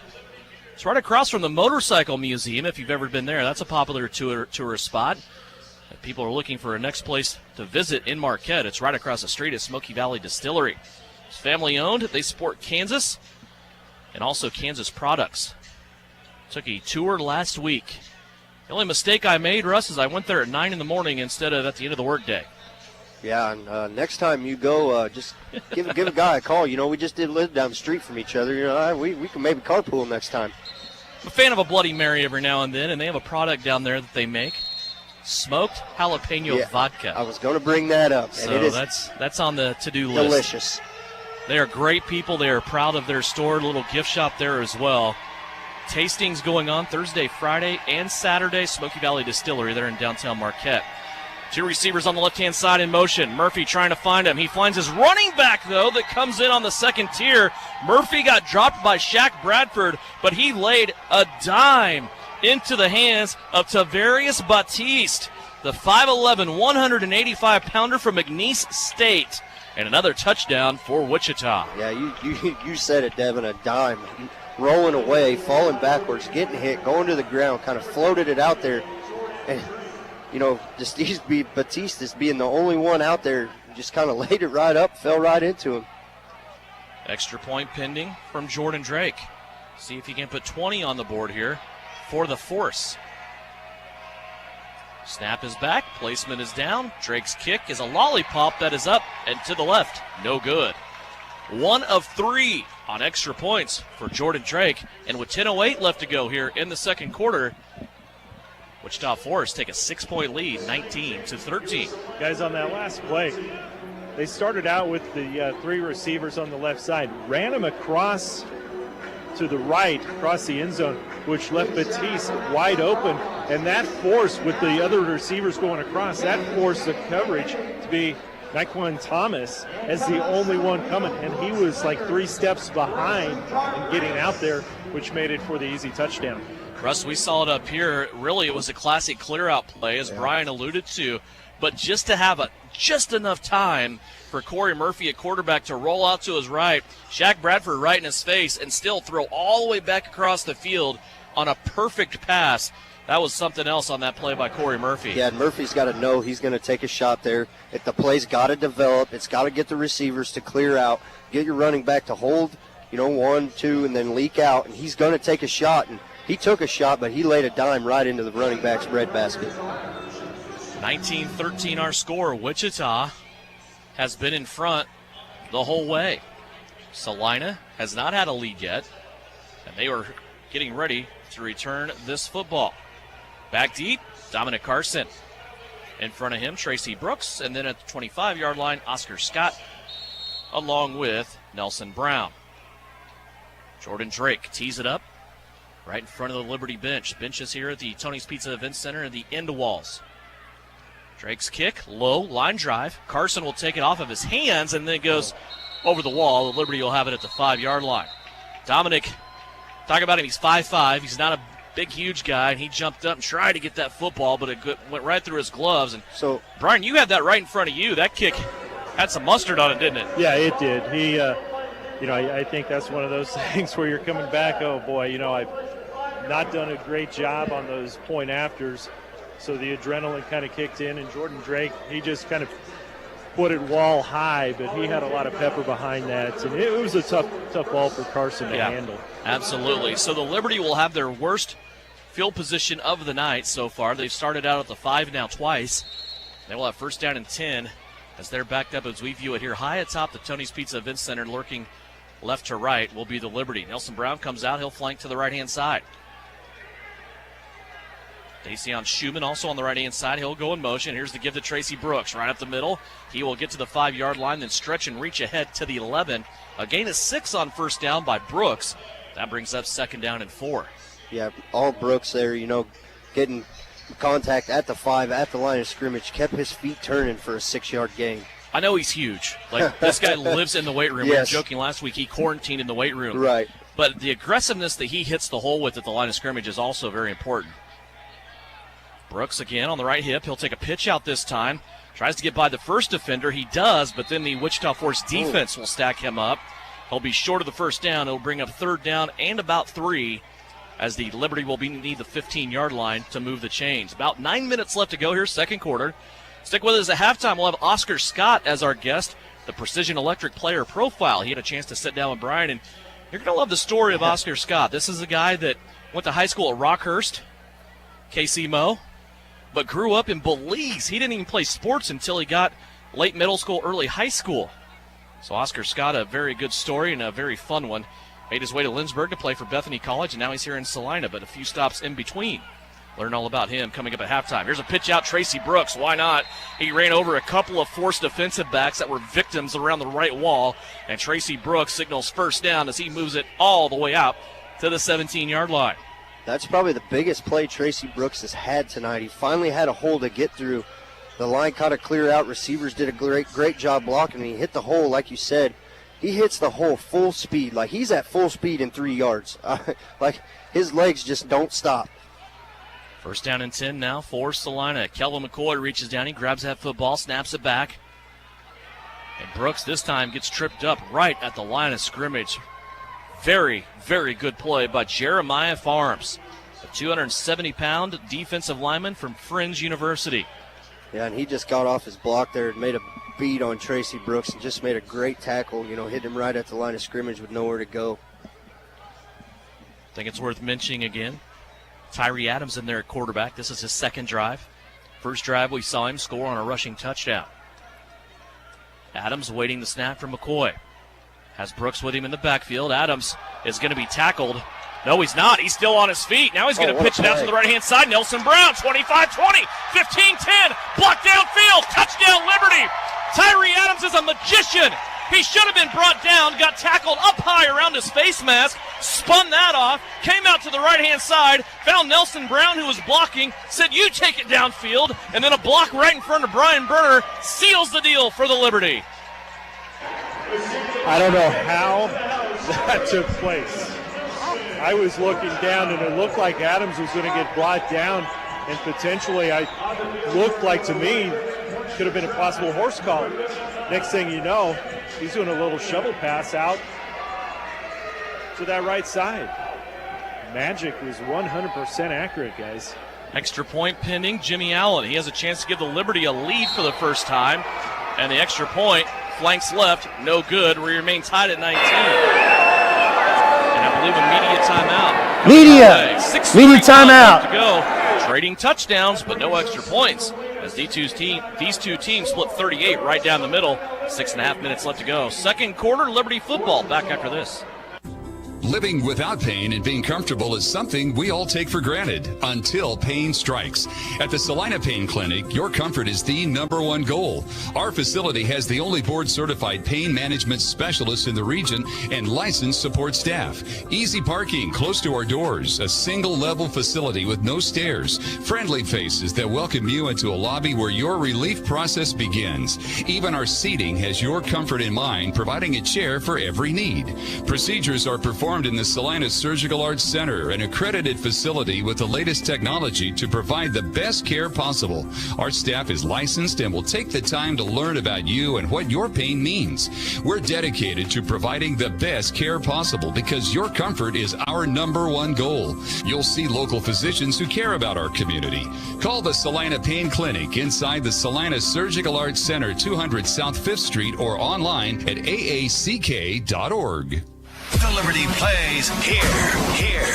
Salina's sports station is KINA. Back here at Tony's Pizza Event Center. And Brian Berner, we got so excited about that last play by Tyree Adams. We didn't talk about the block downfield that much by Ed Smith. He really got a chance to make the final block on that play that helped Nelson Brown get in the end zone. Yeah, when Brown was coming, it was maybe around the 10-yard line or so. Ed was able to kind of spin. He saw two yellow shirts out there, just went and took one out, and it was a well-rounded play. Not something they probably drew up, but it's one of those situations that sometimes when the quarterback is getting some pressure, you just have to improvise a little bit. Russ, for the second week in a row, you and I are amazed by the speed of the 240-pounder Nelson Brown. Yeah, Nelson Brown is impressive for a man his size. Let's just put it that way. We saw him coming at running back last week, and when he gets to full speed, he's got a motor on him too. And give credit there. That I don't even know. That play was it was so crazy. You just didn't know what to do. 19-19 is our score. 6:31 left to go here before the intermission. Jimmy Allen ready to kick it away as he works it left to right. It's a low-line drive kick. Went off of one of the up men for Wichita, and the Force will recover here, and they're going to have really, really good field position here as it was taken in by one of the receivers, Rodnell Cool, and it will be taken to the 15, so short field here coming up for the Wichita Force offense. And they've really, from what I can recall, have had good field position on most of these kickoffs. You had one go over the wall that went to midfield. You had the one where the up back snatched it out of the air and got it past midfield, and now on the Liberty 15-yard line. First down as Wichita starts another drive. Short field in front of them. First down and 10 at the 15-yard line. 4 receivers. Murphy overthrows one of his receivers, and Isaiah Barfield takes Jack Tomlinson down. Tomlinson went heels over head, and he is down on the field as his teammates and a couple of Liberty guys come in and check on him, but he may not be okay. That one looked really bad. Yeah, that did. I don't like to speculate, but that did not look good. That was an awkward landing there. Talk about Tomlinson. He is one of the returners from 2019 in this Force team. He made up for 1/3 of all the offensive production for the Wichita Force.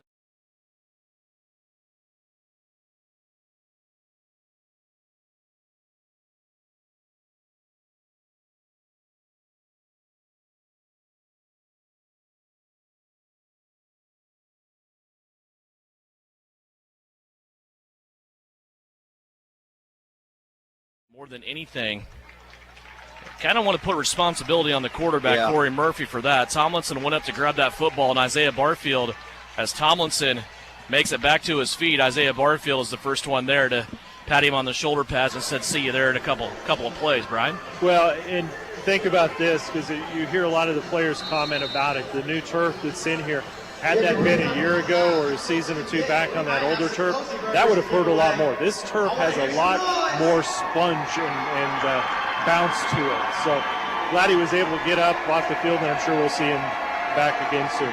Yeah, great point. That field is very friendly to not only your feet, but also some of the hits these players take. Murphy now back. He's scrambling again. Back across the line of scrimmage. He's going to have a 5-yard gain out to the 10-yard line, pursuing from behind Rusty Becker. Yeah, one of the first few plays there were the Liberty secondary, as I kind of have gravitated towards them to see how they're going to play this now, getting burned a couple times. Had great pass protection right there on all 4 wide receivers. Well, and give credit, too. I think there's an improvement here for the Liberty defense, because last week against Arlington, that would have been a 20-yard gain. Yeah. They hold it to 5 here against the Wichita Force. 3rd down and 5 for the Force. 5 minutes left to go here before halftime. All 3 receivers on the right-hand side. They fake a pitch left. Now they throw the screen out to the right-hand side. It's going to be a one-on-one battle, and it looks like it will be a Wichita first down. No, they're going to say a yard short. Isaiah Barfield came over and did his job. He kept Jordan Payne from breaking free, and that'll force a 4th and 1, or no? The head linesman just came in from the far side of the field and spotted it at the 5-yard line. Wow. How could he see if he hit the wall or not? Interesting.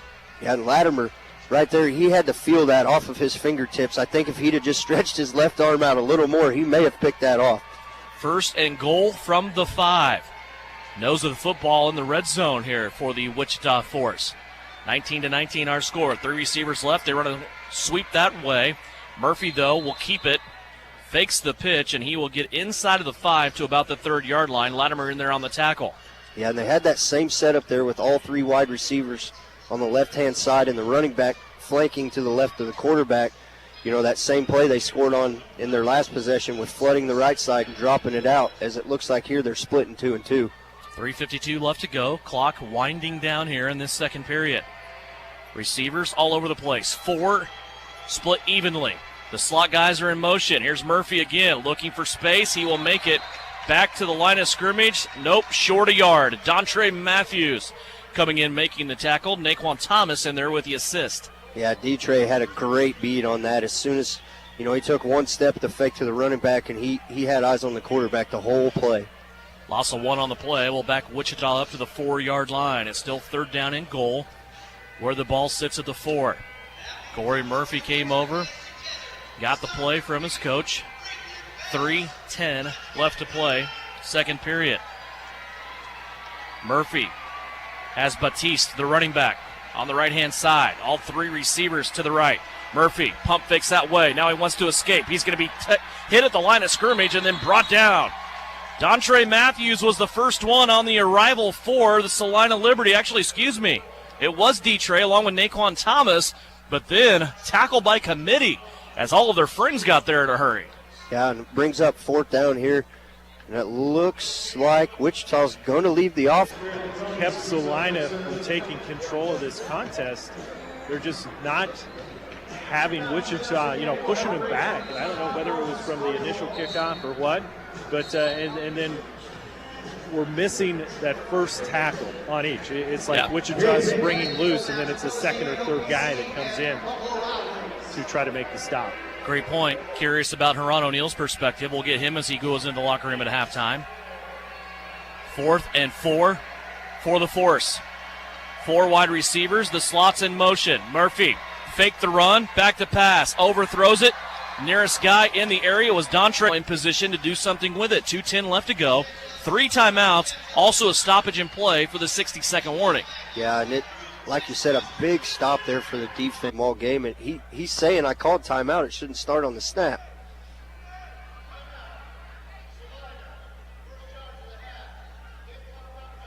A larger target that could, potentially hit the back end of that end zone. Kind of take some of your play opportunities or options away from you. I think of seasons past when we've had that big receiver that would come in, be that go-to guy in the corner or across the back end. Just not available for us tonight. Clinton Barley, the big offensive defensive lineman, he can go either way.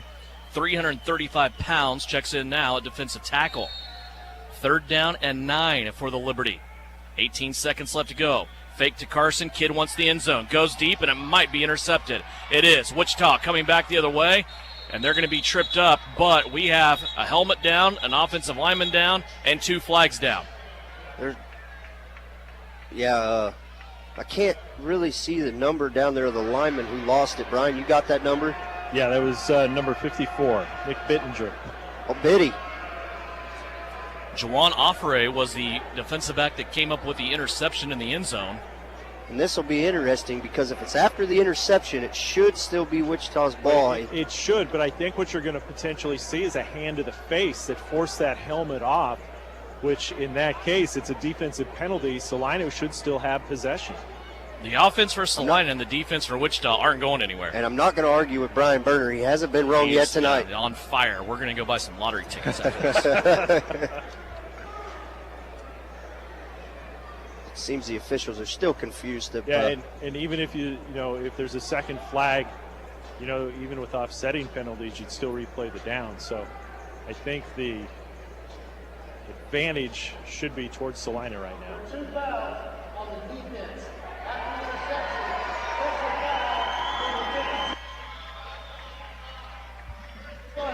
personal foul into the face, number 52 defense.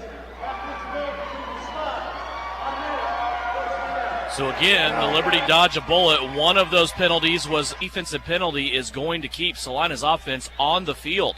That's 2 times they've been bailed out now by plays, and I'm not sure, Coach. Now we have the whole Wichita team on the field for some reason. And nobody seems to know what's going on here. Regardless, the offense was trying to come on, thinking Wichita had the ball, and they do not. Regardless, that's the second time. Ball just inside of the 5 after all that commotion. 10 seconds left to go. Salina still has 1 timeout. Mitch Kidd sends 2 receivers in motion. They're loaded up on the left-hand side. Here's a screen with that. Would have been a crazy catch, but he came up just short of 7 seconds left to go. If you move quickly, Russ, probably time for 2 plays. Yeah, because you're still just a little bit to the outside. That was a timing throw, and just a fraction of a second off. 2nd down and goal just inside the 5. Here's Mitch Kidd looking left again. He's going to be under pressure. Now he's going to unload it. Has a receiver and a flag down. The reception is caught. It is Schumann again, as he had it about the same corner, but he drug across the back wall that time, and a flag down.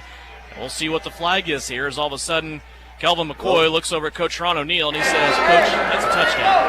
Illegal defense, number 22, not line head up. That penalty declined. Result of play is a touchdown. In this game and alive on a couple of different drives. With a touchdown, but more likely on this kickoff if they hold it, time's going to expire. Salina does get the ball to start the second half. Schumann with the touchdown.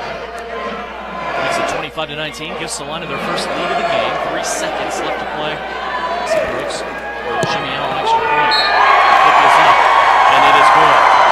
26-19 on score, just 3 seconds remaining. Time for a kick from the Salina Liberty. Hey, not only did he knock his helmet off against the face, then he fucking hit him with the helmet. Because the kid was standing. I'll let you get to the other end. Me and Russ and I will keep it right here.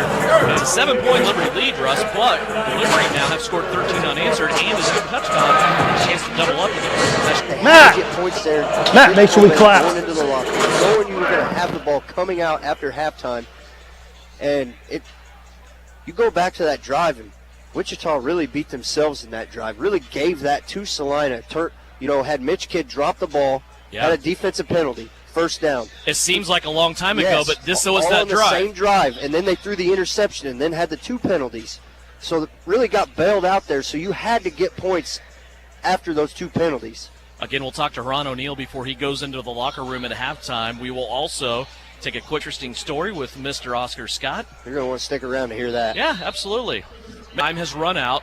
Now the Liberty just need to make a tackle, and they will do so about the 8-yard line. Oscar Scott, 13 unanswered points.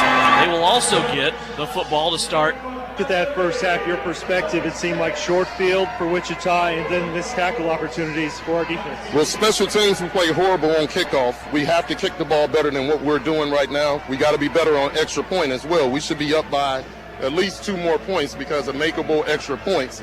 We can't start the game kicking the ball out of bounds and giving them the ball at the 25. Then we did a squib kick, and they got the ball right there at the 15-yard line.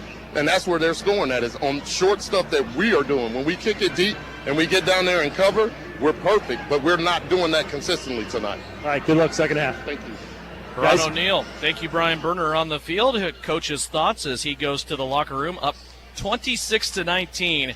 Take a quick break. When we come back, the Precision Electric player profiles. We sit down with Oscar Scott, 26-19 at halftime. Liberty leading it over the Wichita Force as you listen to it right here on KINA. Think about the word precision. Precision represents quality and the fact of being exact and accurate. Isn't that what you want when it comes to electrical? Precision Electrical Contractors in Salina brings exact and accurate quality to electrical jobs in central Kansas since 2003. Precision Electric's focus on quality and performance, combined with their experience and dedication, creates a winning set of finished products which saves their customers money. Don't rely on so-so electrical. Visit the team at Precision Electrical Contractors, online at pecsalina.com. This is the Liberty Halftime Report. Coming up, a first half recap, stats, interviews, and a look at other CIFKs. Now let's head back to the arena for Liberty Halftime on KINA. And welcome back to the Tony's Pizza Event Center. It's time now for the Precision Electric player profile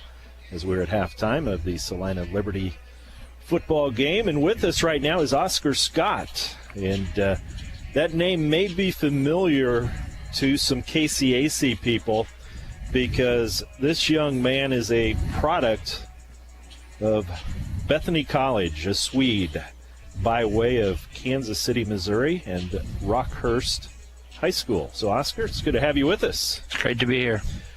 Tell us a little bit about, we're going to start, I always like to start at the beginning. So, Kansas City, Missouri guy. Yes, sir. Rockhurst High School, the Hawklets. See, I have to throw my knowledge of teams out there. And you had the opportunity to play for not only one of Kansas City's all-time greatest coaches, but probably Missouri's all-time greatest high school coach, and you might as well say the Midwest, Tony Severino. Did I pronounce that correct? Yes, sir. Okay. Yes, sir. He has done more for high school football and young men that have been a part of his program than probably anybody out there. What was that experience like? To be a part of that program that was very organized, and it was a very large program. They never, actually at Rockhurst, they've never cut a football player. They have freshman teams, sophomore teams, JV and varsity. So at any given time, there might be 200-300 kids in the program. So being in that environment, it really teaches you. You got to rely on yourself, and you got to work really hard, because at the end of the day, there's somebody behind you coming for your spot, and there's somebody in front of you, and you got to take their spot, because nothing's going to be given to you. And I'm making an assumption here, but I probably have a strong indication that you not only have to cut it on the field, but he probably has high expectations for you as students, as well as young men off the field and outside the classroom as well. Absolutely. Not only him, but the school itself has they hold you to a high standard. The way you look every day, there's a very strict dress code. There's a strict way you have to have your hair. Everything, the type of shoes you wear, the type of socks you wear, it all has to fit within this code at the school. Aside from that, we also do drug testing for the entire student body. So at Rockhurst, everything's taken very seriously, and there's a lot expected of you, not only as a football player, as a student. And I mean, as far as sports go, athletics in general, all year round, you're either, if you don't play multiple sports, the football program doesn't stop. It's 365 days a year, you're part of the program. So you have probably continued from your freshman year on your football 365. Absolutely. That's the first thing I think about every morning, last thing I think about before I go to bed, every single day. And after you graduated from Rockhurst, you mentioned prior to that you had multiple offers from various schools, but you ended up in Lindsborg, Kansas, with Bethany Swedes. What kind of tipped it that way for you? Well, so it's actually funny. The coach that recruited me is Juan Redmond, who I don't know if you remember, but he played for the Liberty for several years. So at the time, he was the recruiting coach that came to Rockhurst, got me out of class, and talked to me. So it's kind of funny how everything works out. But no, he did a great job. He was super straightforward with me about everything. And then just coming to the school, I really felt like I had an opportunity to get on the field quickly, and I had an opportunity to become a leader, become a captain, and become an all-conference player, which I did. So, I just felt like it fit me the best, and Bethany lately hasn't been, held up to the standard that they should be, which is disappointing for me as an alumni and as a player. But at the end of the day, I felt like it was my chance to make my mark on a school. So, well, in defense of Bethany, and I agree with you. Yeah. The level of play that they have had over the recent years has kind of fallen off. But at the same time, you look at the strides that so many other of the KCAC programs have made. It's a very, very tough conference. Absolutely, it's gotten a lot tougher, and I think with schools like Kansas Wesleyan, for example, they're kind of, they have been for the past couple of years, kind of the model institution as far as a lot of sports go. And I think that comes from their facilities and the way that school is run. I feel like it's run very well. And if Bethany's going to compete with Kansas Wesleyan, Bethel, all these institutions, Avila, there's going to need to be, better funding, better facilities. And I know that there's people working on that. So, the future is bright. It might take a while, but, I'm excited. I know eventually they'll get there. So, you've had an interesting path to get here from Salina. So you go from Rockhurst, you go to Bethany.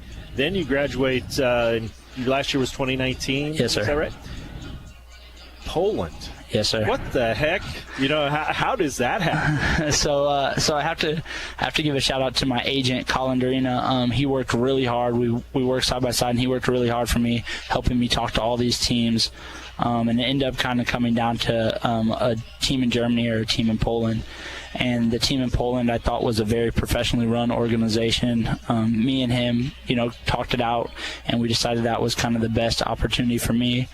So yeah, in the spring after I had graduated, I got on a plane and they flew me out to Poland, and I was there for a couple of months, and then coronavirus unfortunately kind of cut that all short, and I got sent back. So were there any games played, or was it just all training camp? It was training camp and scrimmages. Okay. So it was actually, everything got shut down the night before our first game. So it was tough to go through that. But so let's talk. Give us an idea, because I've heard of those programs and those leagues, but I've not experienced or really ever seen film to get an idea.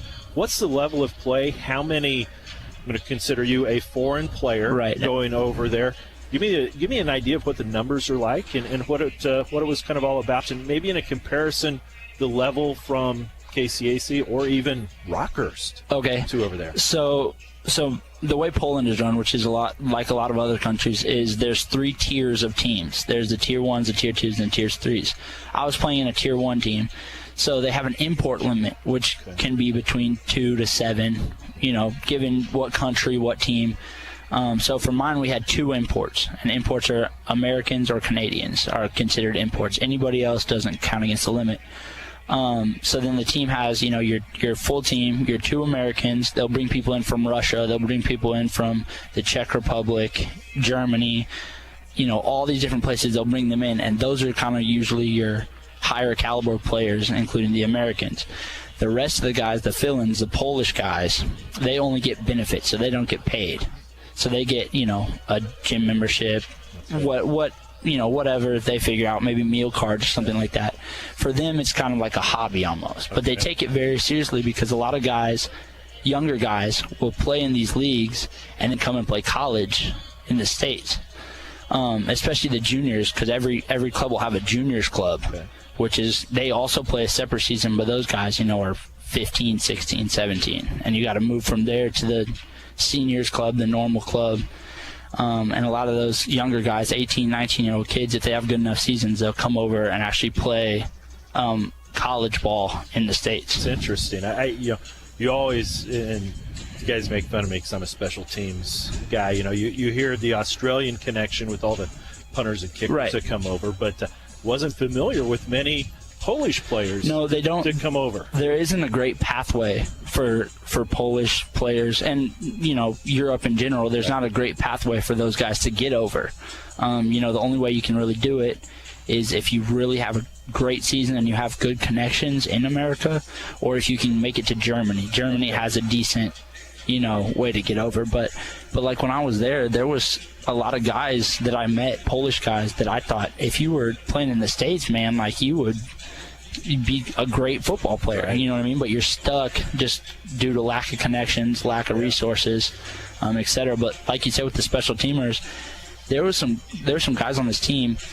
You could tell they had never been coached on how to kick, and they were right down the pipe. And I'm a long snapper, so I was out there, and I'm like, you guys are just walking up to the ball and kicking 50-yard dimes. It was very interesting to see. It's got to be that soccer back. It is. It's the soccer. Yeah, good. Okay, let's step ahead then. We've got one piece of the puzzle missing before you make it to the Liberty, and that's the Spring League. Yes, sir. Down in San Antonio. Yes, sir. Some people may have caught, if you're a football junkie, I know you've probably tuned in and just wonder, what the heck are these guys doing? Because it's multiple teams, but they're always playing on like a Tuesday night. Yes, sir. Yes, sir. In the same stadium. So it's owned. The league itself is owned partially by Fox Sports 1, and so they use that as kind of something to fill their TV schedule. So that's why you'll see us playing Tuesday nights, whatever. But no, it was a fun experience. It was a great experience. I learned a lot from a lot of good guys, and I mean, since then we've from this one season of the Spring League, they've had, probably 20 guys signed to the CFL and a handful signed to the NFL as well. Now help me out here. Was like Jerry Glanville, June Jones, were they some of the coaches? Yeah, and what was the guy who used to play for the Steelers? Oh my gosh. Back in the day, they won a bunch of Super Bowls. Anyways, he was one of the defensive coordinators. Okay. And then, like, our head coach used to be the defensive coordinator of the Buffalo Bills. Okay. So almost every coaching staff had one or two guys that had NFL experience. And then as far as the rosters go, there were only 40 people. And probably on my team, the Blues, out of those 40, I would say at least 20 had NFL experience. Okay. Even if that's as small as a mini camp or a training camp, at least 20 had NFL experience.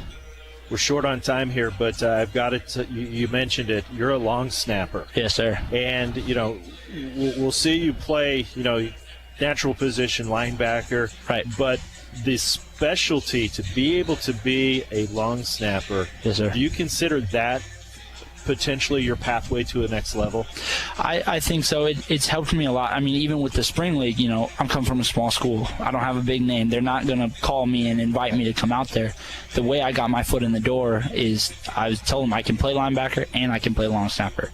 And a lot of people can, say they can do both, but I really feel like I can long snap at that level, And so I think it's always great to have more things in your bag, and long snapping specifically is something that is very fine-tuned. And, you can't just go out there and pick it up. You got to put your time in and, improve your craft, because the laces have to be right, the location, the speed.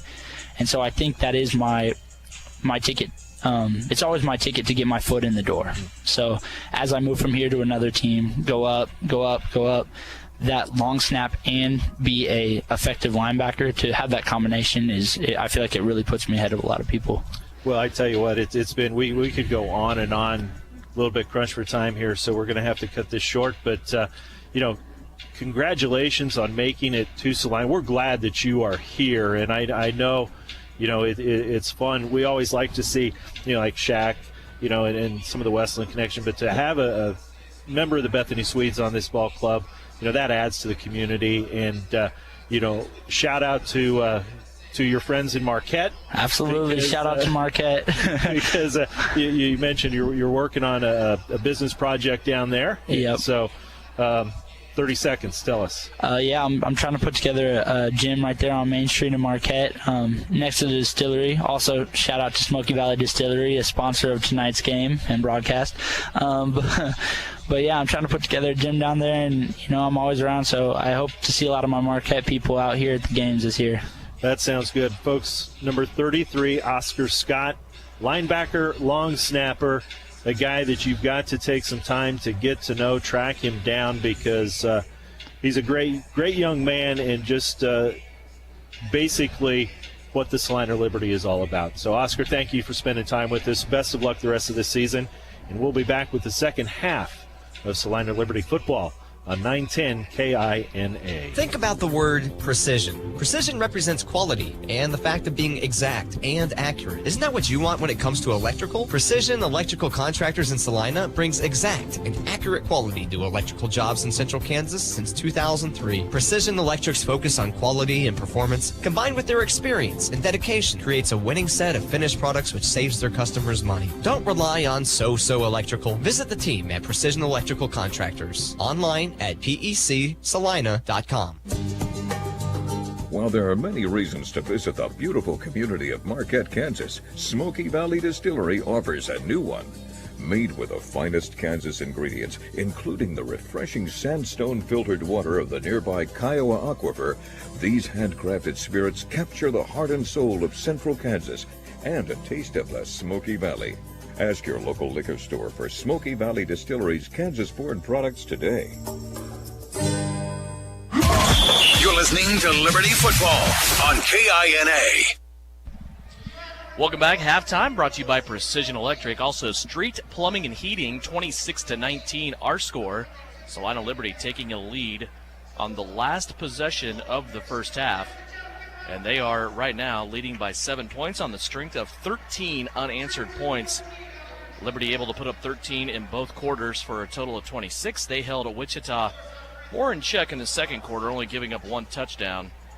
The last two touchdowns for the Liberty, that magical play from Tyree Adams to Nelson Brown for 32 yards, and then Dace Schumann, a 4-yard pass from Mitch Kidd, as both quarterbacks have gotten the scoring action.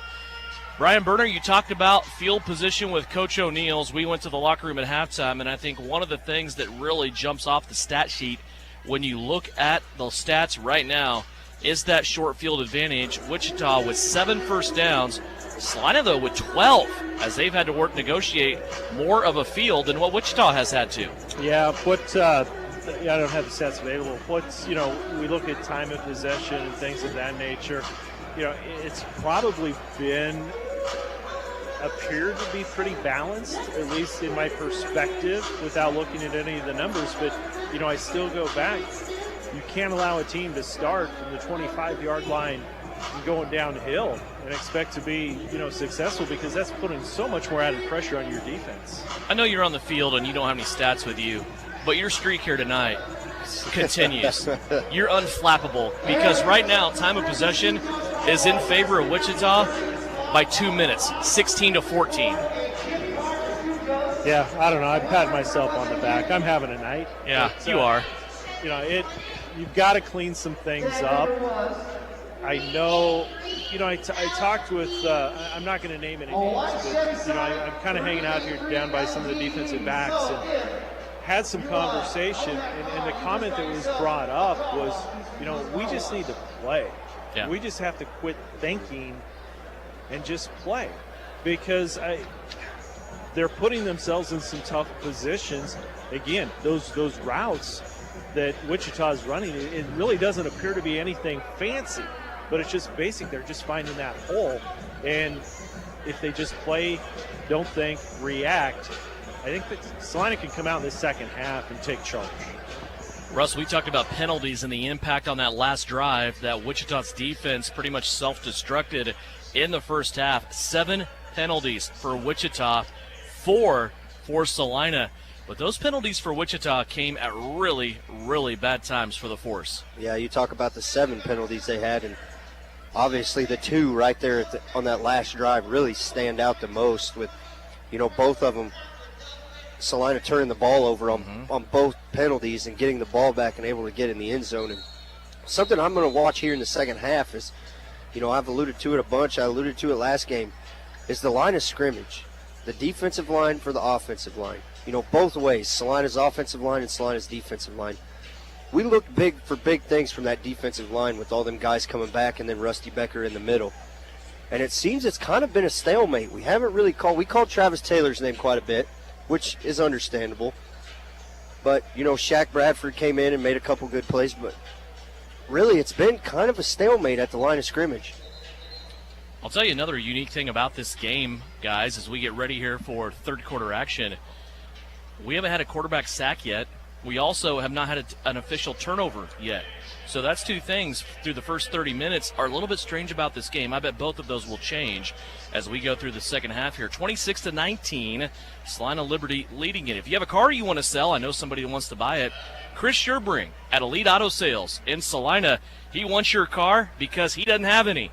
It's hard to rent a car a lot when you don't have any cars. So if you just upgraded your ride or maybe have a car you want to get rid of, call the guys at Elite Auto Sales in Salina. They're located on Broadway, just off the corner of Cloud and Broadway here in Salina.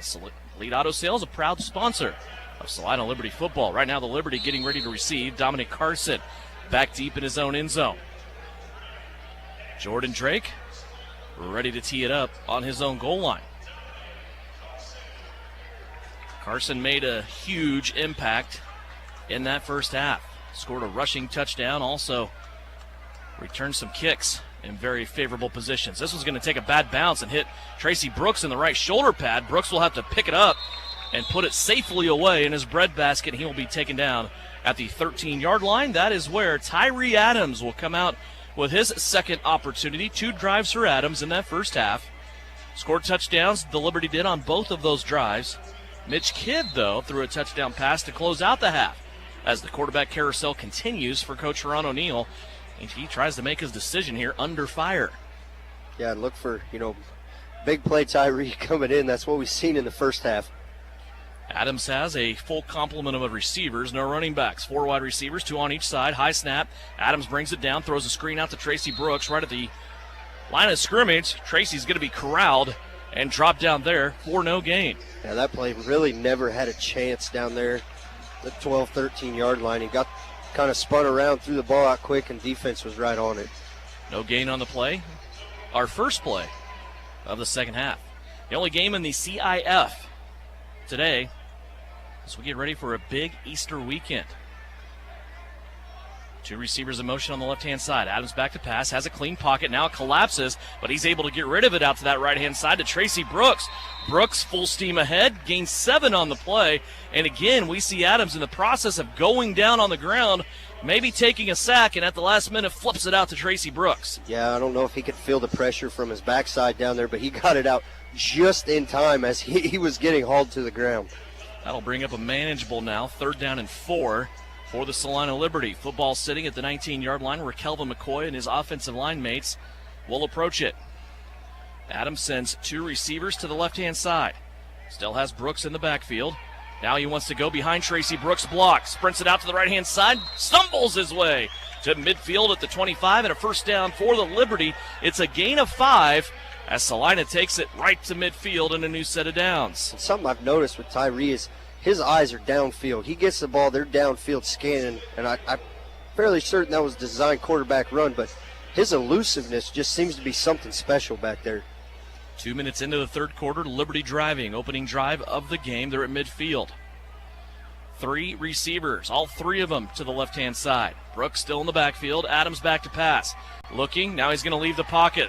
Back across the grain, a pass to Brooks at the 20, 15, 10. Tracy Brooks takes on 2 forced defensemen at the 7-yard line, and that's where that play will end.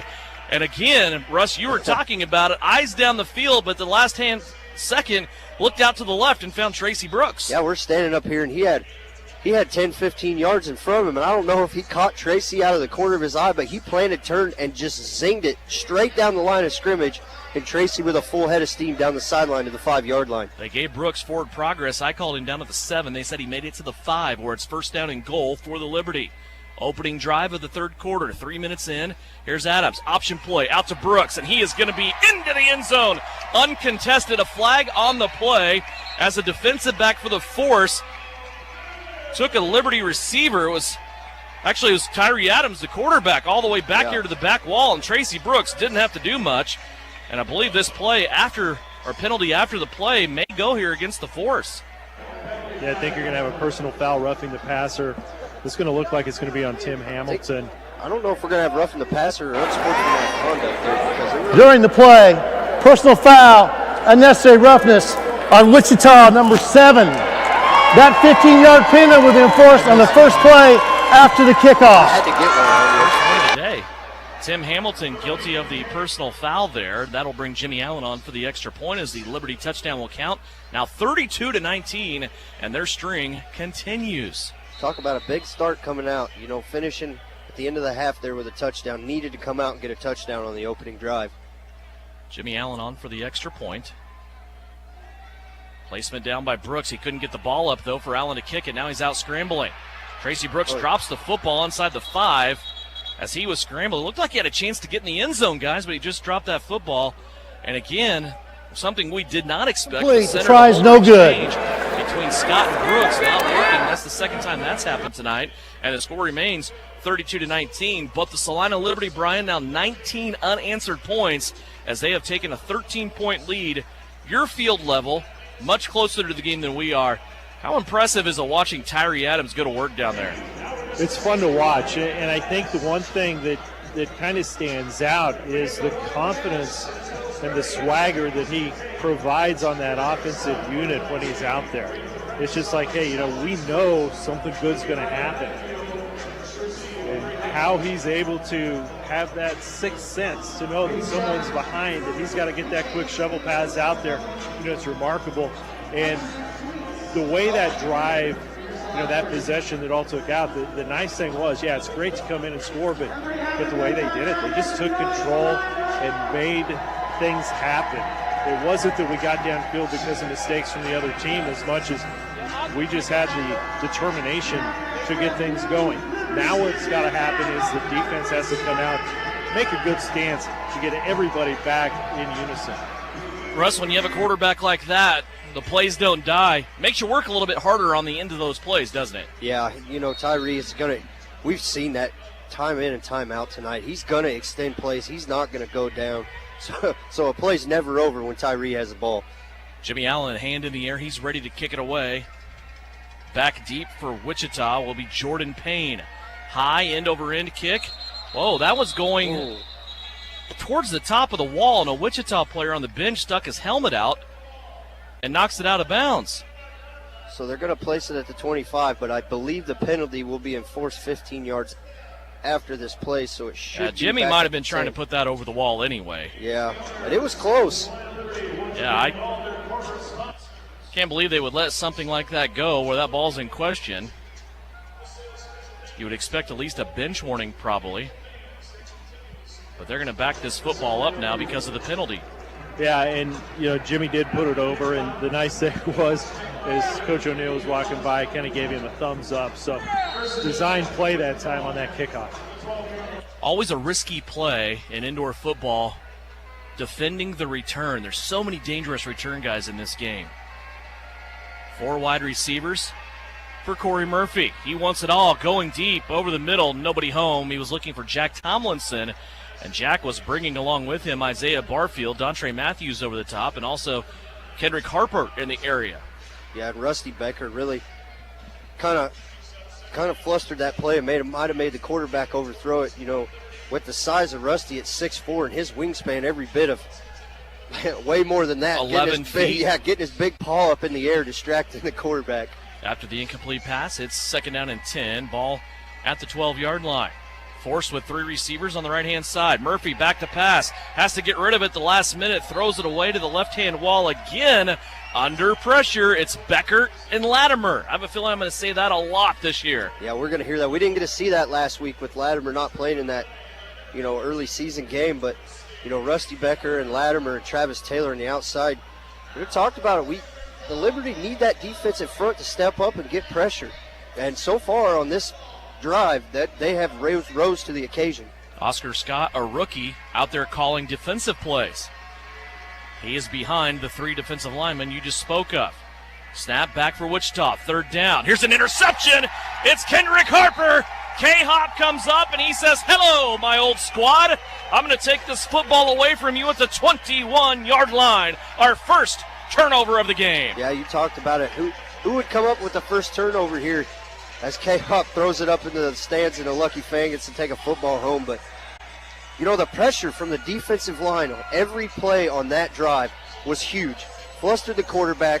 He's going through his progressions. He's got to read quick because Rusty's coming down, Latimer's coming down, and just made an errant throw there.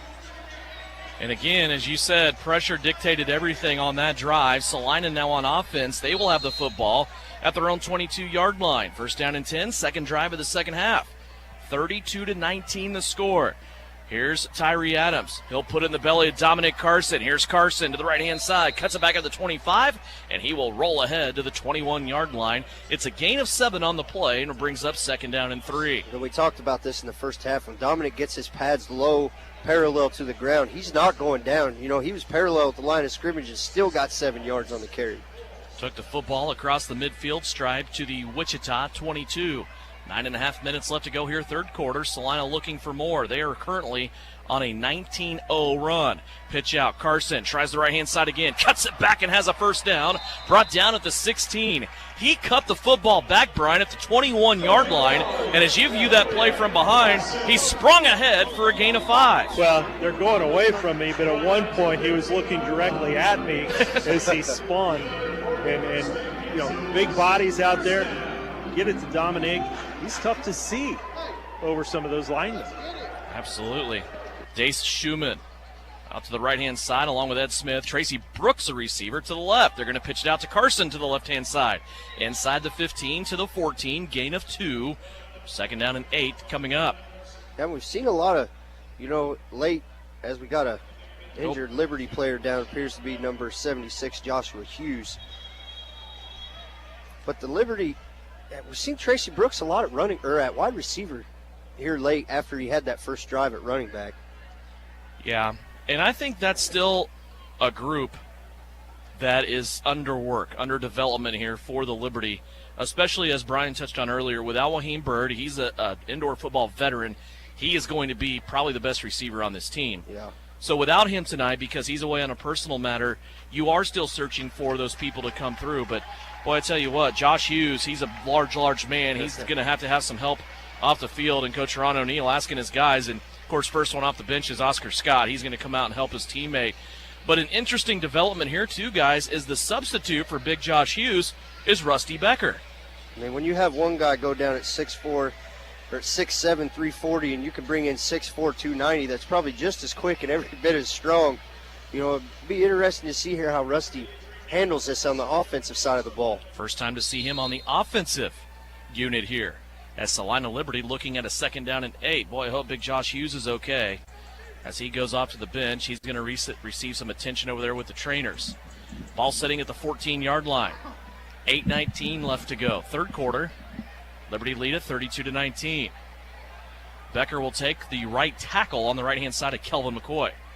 Tyree Adams sends 2 receivers in motion. A little fake under with Ed Smith. Adams backpedaling. Dumps it off in the screen. Carson still in the backfield. Has to fight his way back to the line of scrimmage. And he'll get no further than that. And that'll bring up 3rd down and 8. Yeah, just a tough play there as they try to set up a screen on the near side to us. And really didn't have a little miscommunication. It seemed like bad timing and just nowhere to go there. Big 3rd down here. All right, guys, I'm not going to worry you guys up there, but I don't know if you can see it. We've got a bat flying over our heads down here on the bench. So if you see me dive and take cover, you'll know why. Didn't know if that was a bat or a drone. He's right down there paying you a visit, too. 3rd down and 8. Liberty, 4 wide receivers. Tyree Adams back to pass, has his pass deflected at the line of scrimmage. The receiver, Dacian Schumann, wanting a pass interference call, and it would have been, but it was deflected at the line of scrimmage, so no pass interference there on that play. Rusty Becker, though, doing a good job at right tackle, engaging those defensive linemen and holding them up. Yeah, and, had plenty of time here, and as it appears, Rusty's going out, and big Josh Hughes is coming back into the game. That's great to see. Yep, absolutely. He is one of those guys that I know Haran O'Neal has big hopes for. Maybe even not only with the Liberty, but also moving on to the next level. 6'7", 340 pounds, a native from New Jersey, went to Wesley College. And he is in there for a 4th down and 8. Liberty need to break the 6-yard line to move the chains. Tyree Adams, empty backfield, takes the shotgun and a little bit of pressure, sidesteps the defender and throws an interception. Here's a pick in the end zone by Wichita. Kevin Short bringing it out. He's at the 10, out of the 15, 20. Tries to stiff arm Dominic Carson, but Carson is going to take him out of bounds. Now a penalty will be thrown here against Kevin Short as he threw the ball into the stands, and Dominic Carson wants a piece of Kevin Short. And Haran O'Neal will take Carson out of there along with Tracy Brooks. Yeah, just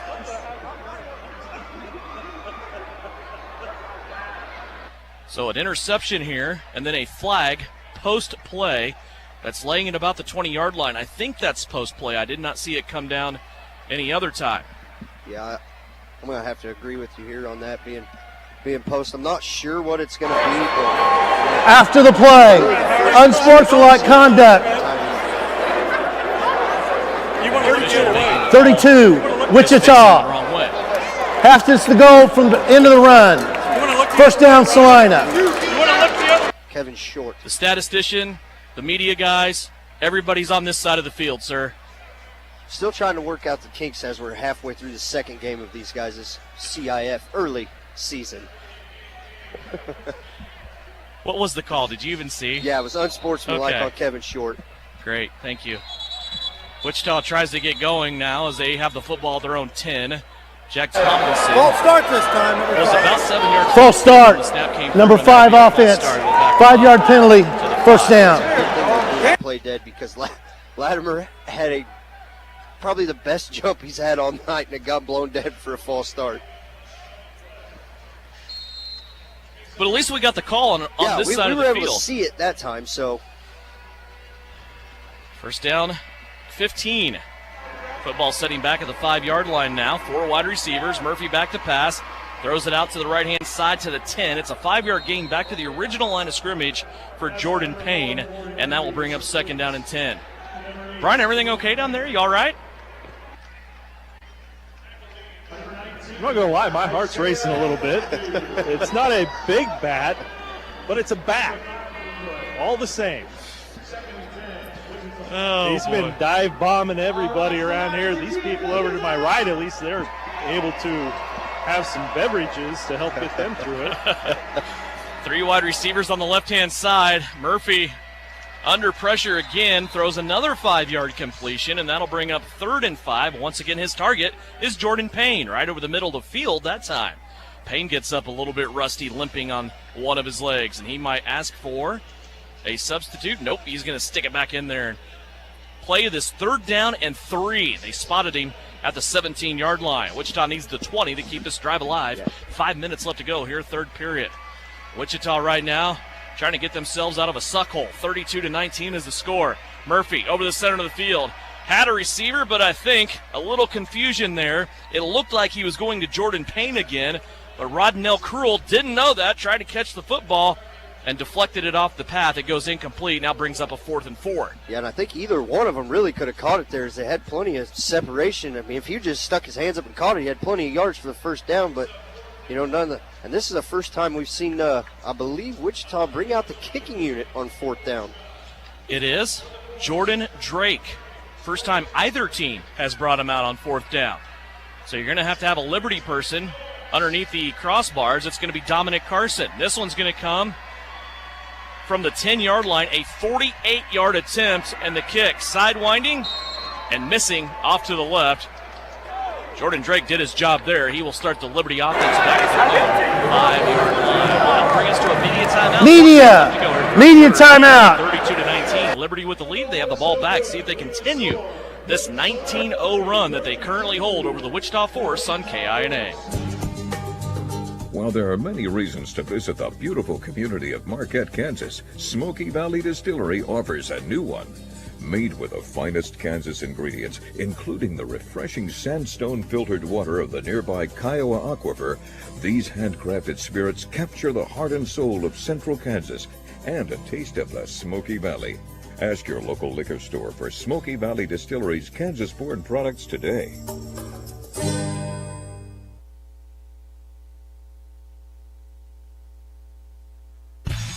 When termites strike your home or business, you want to fight back with the best. Hasman Termite and Pest Control to the rescue.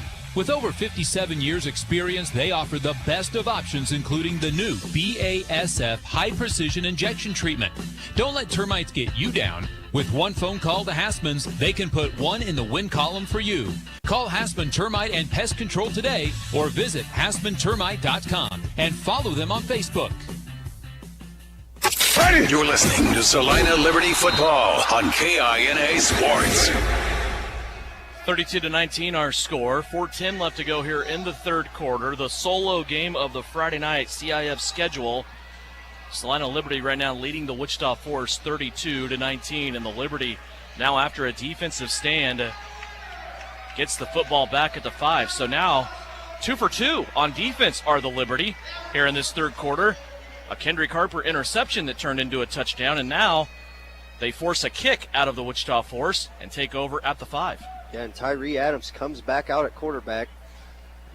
I don't know if, Mitch Kidd had a couple drops early, mumbled the snaps, and Tyree's taking all of them here in the third quarter as there's 4:10 left to go. Kelvin McCoy will get this offensive unit started from their own 5. 2 wide receivers on the outsides, both in motion. Adams in his own end zone. Lets it rip over the middle. Has Dacian Schumann. And Dace makes the catch at the 16, going up and grabbing the football out of the air. And as you were able to see that football delivered from the middle of the end zone from Tyree Adams, Russ, that thing had about 7 feet of ground clearance as it steamed all the way through. Yeah, it was a dart coming right off his hand. And Schumann with a great reception coming across the middle. You don't like to see a receiver leave their feet running across the middle. Nonetheless, a great catch. Ed Smith comes out to the left-hand side. He'll go in motion. Pitch out to Brooks. He's on the right to the 20, 21-22. And now a flag thrown 30 yards by the official. I'm exaggerating a little. It was about 15, but still. Yeah, he came in throwing. It looks like it appears he's looking at a hold maybe on Biddy down there. Ron O'Neal in the middle of that. Maybe they don't know what they called. Coach O'Neal is upset about something. No foul on the play. So why are they taking the football back then? Tracy Brooks had it out to the 22. It looks like they're... Oh, boy. Maybe he just hasn't thrown his flag yet because he threw that thing across midfield from back at the 10-yard line. 2nd down and 4. Sliding at their own 22 as they approach midfield. 2 guys in motion. They're going to give it to Brooks again. Shake and bake in the hole. Now he explodes out, gets across the midfield stripe, and goes from the 22 on one side to the 23 on the other side. That'll be a gain of 5 and a new set of downs for the Liberty. Brian, a lot of running plays for the Liberty here in this game tonight. Yeah, and I think that goes back to some of the comments we made. You're missing probably your one primary target, and you're wanting to maintain possession. Try to wear this team out. When you've got the weapons that you do in the backfield, why not give it a shot? 2.5 minutes left to go. Fake the pitch out this time. Adams wants it at the end zone, and it's going to be caught one-handed in the back of the end zone. Fast Ed Smith, the former Tiger from Fort Hays State, climbed the ladder, went up and stuck his right hand on the football, and they did not separate as he bangs into the wall on the backside of the end zone right in front of the Wichita Force bench. And now Ed is demanding his accolades from this crowd. Yeah, what an excellent catch by Ed Smith. He had his guy beat from the jump of the ball, and he knew the wall was coming. Ran full speed right into the IHOP sign down there. Jimmy Allen on for the extra point. The run continues for the Liberty. 1:42 left to play in the third. The snap from Scott again is low. Brooks will trap it. Now he's out scrambling. He's going to try to throw it all the way back. Jimmy Allen, the only guy in the area. And now Jimmy's in a little skirmish with one of the Wichita defensive backs. And that will be another unsuccessful point after. That will get underneath the skin of Haran O'Neal. 1:27 left to go here in the third. But as much as Salina is piling these sixes on top of each other, Brian Berner, it's adding up, and the extra points right now, not an issue, but I know Coach O is not going to like it. Yeah, I think that's something that you'll definitely see some attention placed on next week prior to the game. Great play calling, though, by Coach O from the standpoint he was going run, run, run, and then that pitch attempt that Adams had. He did that fake on that pitch out to the right side, which then freed Ed Smith up for that great reception. Now, you guys know my loyalty to the Seattle Seahawks. I didn't notice until Ed came back here. He's kind of going with that DK Metcalf pacifier mouthpiece. That's got to have a little bit of something to do with that reception. Yeah. Well, he one-handed it. It was a very athletic play and a great catch. As Russ said, he had to contend with the damage inflicted by the wall also, but he did not let that take away his first touchdown reception of the year. Here's the kick now by Jimmy Allen. He's going to put it deep into the end zone. Back is Jerron McGaw for the Wichita Force. He's out to the 5, 10, 15, 20. Midfield now to the 25, where Dontre Matthews will escort him down to the turf. And good field position once again here for Wichita. But let's take a trip down memory lane. Russ, you remember back, I'm going to say midway through the second quarter, Wichita led this game 19-13.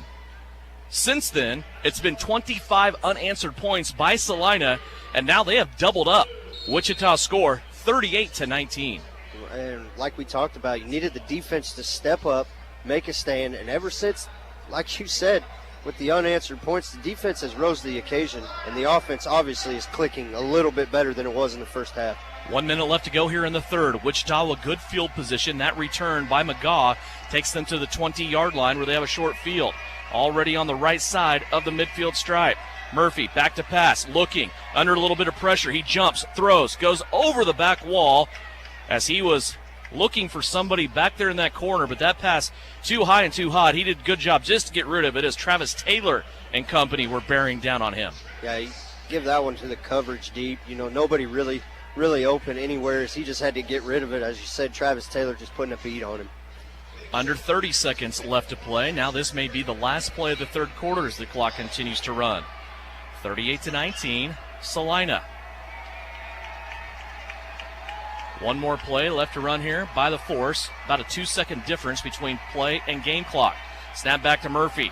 He puts it over the middle. His Tomlinson, and Tomlinson's going to be arrested for a 4-yard gain, and that will be the end of the third quarter.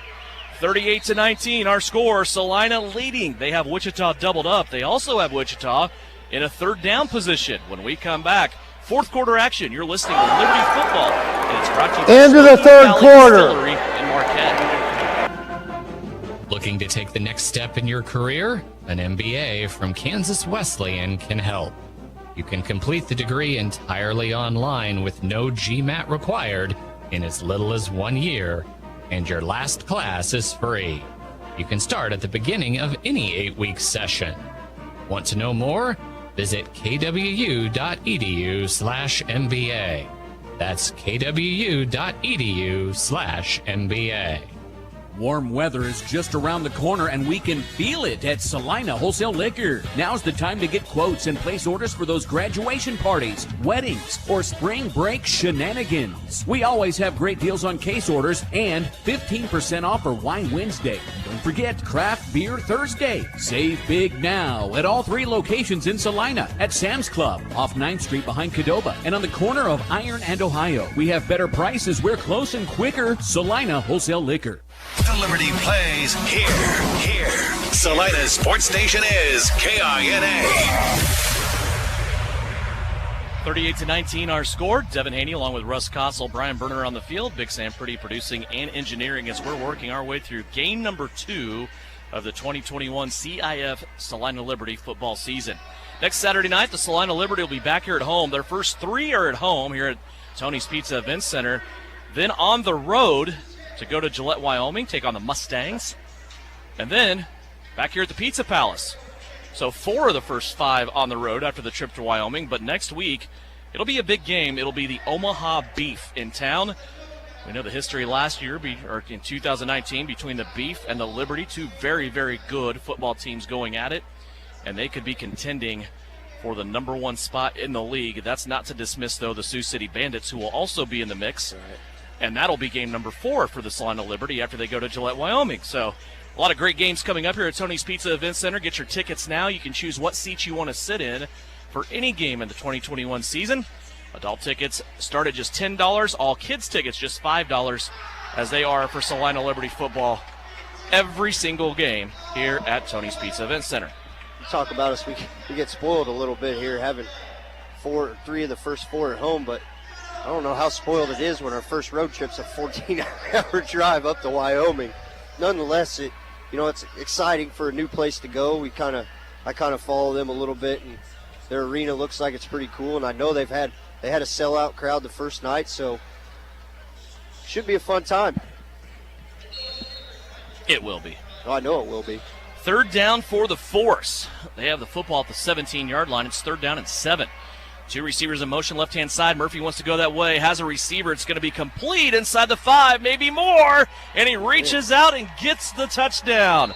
Jordan Payne, what an effort, as he's had a big second half, and he stops this 25-point unanswered run for the Salina Liberty with a forced touchdown, and he just kept working. Yeah, they had him about the 4-yard line was initial contact, and he just kept his feet moving and, just got the ball out just enough as the official was right there and called it as soon as he got it over. So now Salina will defend against the extra point attempt here. It looks like the Force want to go for 2. Yep, the offense is staying on the field. Trying to make it an 11-point game. Interesting call.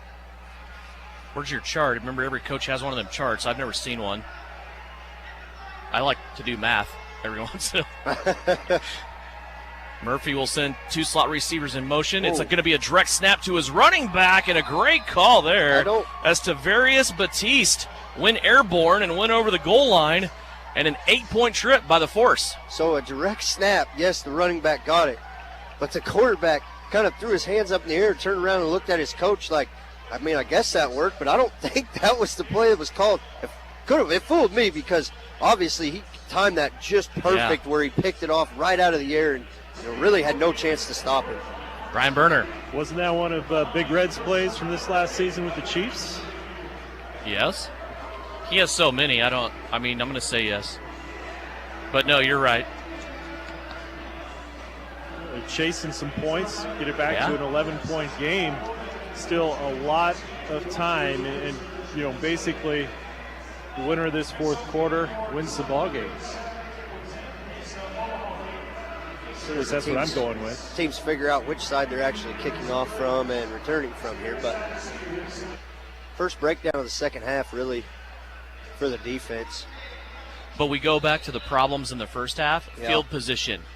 Bad coverage on kicks that were stabbed early and kept at midfield. That's where this drive started, was a kick that was taken and returned all the way back to midfield in a short field for the Force. Yeah, they've had decent to real good field position. You look at the first down count in this game, you can tell it's been a field position game. 19 first downs for the Liberty, just 8 for the Force. Yeah, that's the big giveaway there. Wichita ready to kick it away now, as they have made this a 2-possession game at 11 points. Still a long ways to go, though. 14 minutes left to play. Here's a squib kick from Wichita over the head of Tracy Brooks. Dominic Carson at the 3, to the 10, 15, 20. Look out, here goes DC. 25, a little skip slide move to the 20, back to the 15, down to the 10, looking for more to the 5, and brought down at the 1-yard line. Oh, no, DC almost housed it, and he's brought down at the 1. He stopped at midfield, downshifted, took a right, upshifted back to 4th gear, and nearly made it in the end zone. Yeah, such a patient run. He timed the hop just right. It went over Tracy Brooks' head. He got it about the 5. Broke the first guy. The guy came unblocked right at him, made him miss. And then he kind of had a beat and just waited. Put the brakes on, let the guys get in front of him. I'll follow you. Just got caught from behind, just short. Tyree Adams stays in there at quarterback. And this will be a 1-yard drive for the Liberty, barring an offensive penalty. They have it first and goal at the 1 after that sensational return by Dominic Carson. Tyree Adams takes the snap from Kelvin McCoy. Pitch out Tracy Brooks. Brooks cuts it back up, and he's going to score. Tracy Brooks into the end zone, and he'll throw that football way up into the corner after a touchdown for the Liberty. Yeah, just really, he's a hard guy to stop when he's only got 1 yard to go. Running right at you, Brian Bernard down there. He came, he just saw the space and just kind of dove right between two of the defenders that were trying to prevent him from getting in. Now a little pushing and shoving going on, and I think one of the things Tracy kind of forgot was, you know what, in his celebration, I still have to be the guy to come over and hold for this extra point. Well, I got more on that after this kick. 44-27. Extra point pending, movement up front. One of the Wichita linemen came across. Of course, they're blaming Bittinger on that play, saying he moved first. I'm not quite sure how, but Oscar Scott, with his best impersonation of a referee, says offsides defense, and it was. And they're still upset that they think he moved. I mean, let's be honest. It's going to be a yard or two either way. Yeah. It's not that big of a deal. I mean, you're still spotting the ball at the 10-yard line. Brooks waiting on the snap, coming back from Oscar Scott. It comes back right into the hands of Tracy Brooks. The extra point is up, and it is good. 45-27 our score as Salina promptly answers that touchdown by the Wichita Force, and they keep their distance here, keeping the Force at arm's length away. 12:21 left to go here in this fourth quarter. Back to the celebration by Tracy Brooks. He threw that football with a rather high velocity into the stands. I'm guessing a group of 4 people that he knows or at least is familiar with. One of those people that would have been the main target on that throw might have been on his cell phone. Did not catch the football. It hit the wall behind him and may or may not have caromed off the wall into the back of his head. Yeah, no, that's exactly what happened. So I think Tracy was more concerned with, are you okay? Are you concussed? You got the football, I see, but your well-being and your health is my main concern now. So basically, what that tells me, athletic people don't hang out with other athletic people. It tells me when you're at an athletic event where basketballs or footballs or baseballs may be flying at you, stay off your phone. Yeah, he was probably tweeting the fact that his buddy just scored a touchdown. Yes, while he got concussed. At least he wasn't chased by a bat.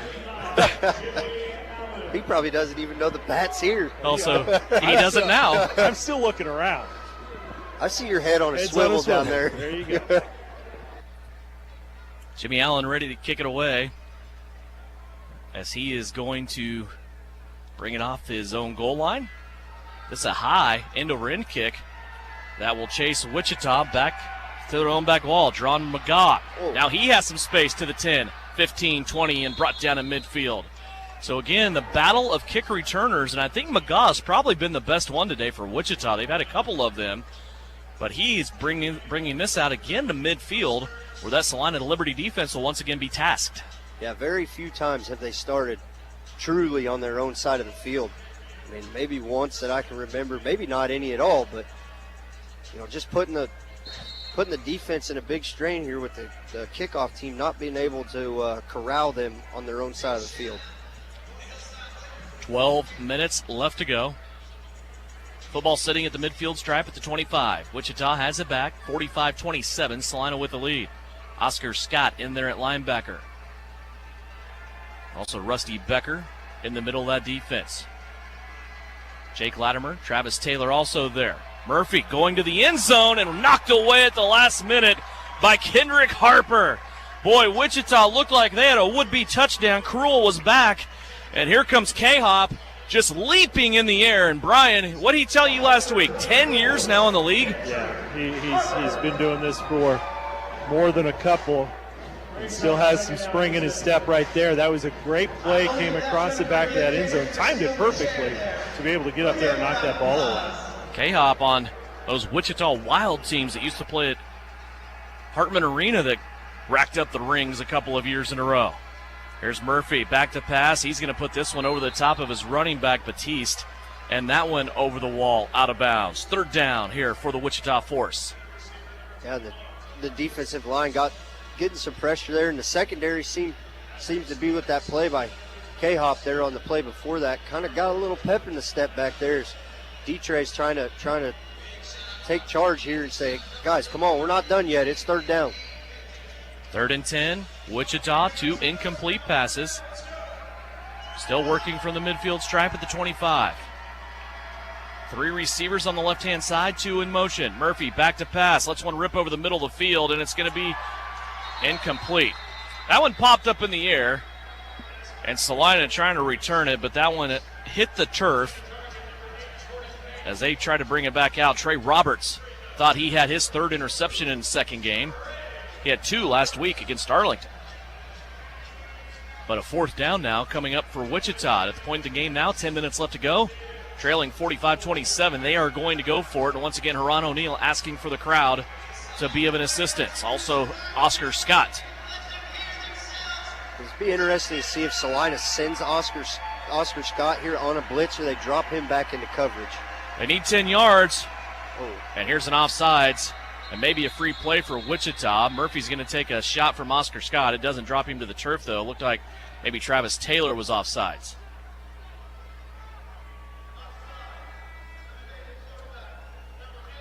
Yeah, and that's why they unevaded to the quarterback. That's why they blew the play dead instead of giving him a free play there. So Taylor will come out. Shaq Bradford back into the game for the Liberty. A free 5 yards for Wichita makes it 4th down and 5. Ball now sitting at the 20-yard line. Wichita's offensive line that's done a pretty good job tonight, ready to protect Corey Murphy once again. Slot receivers in motion for Murphy. He's going to tuck it and run. Gets where he needs to be at the 15-yard line, then dives down right in front of the would-be tackler, Jake Latimer.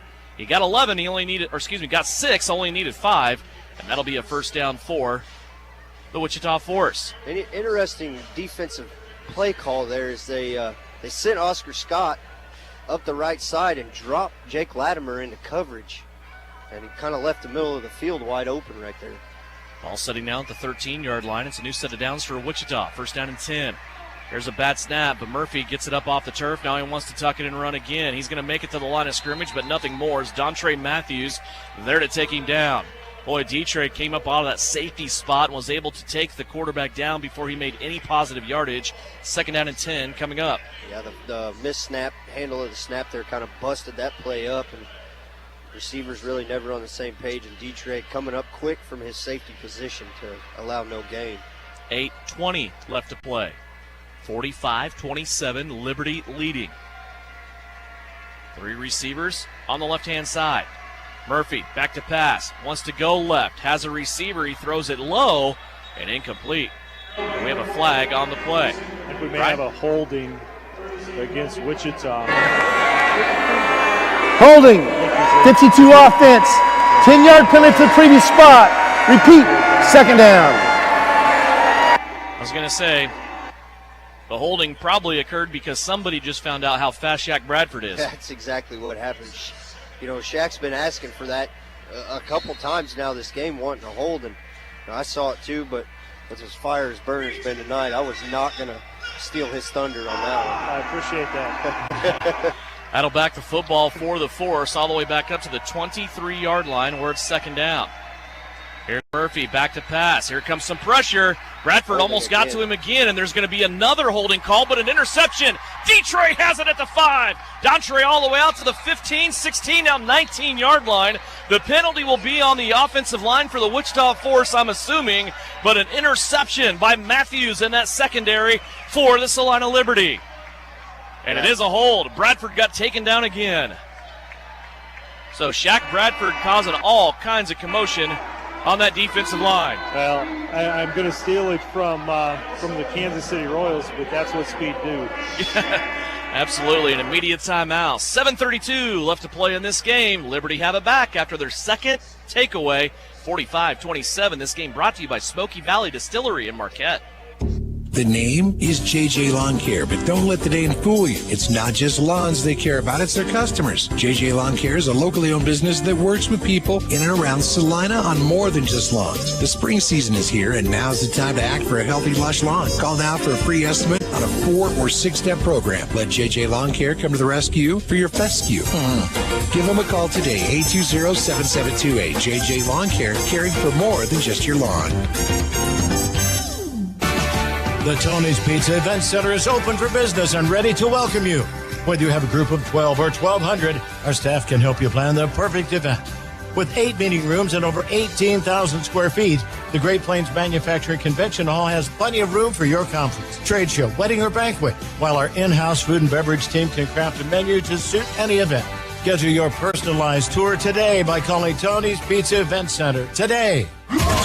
You're listening to Liberty Football on KINA. 45-27 is our score. Salina leading the Wichita Force. 7:32 left to play. And the second takeaway by this Liberty defense here in the second half. Interceptions by Kendrick Harper, and also Dontre Matthews on the most recent one has given the Liberty the football back, as the defense playing much, much better here in this second half.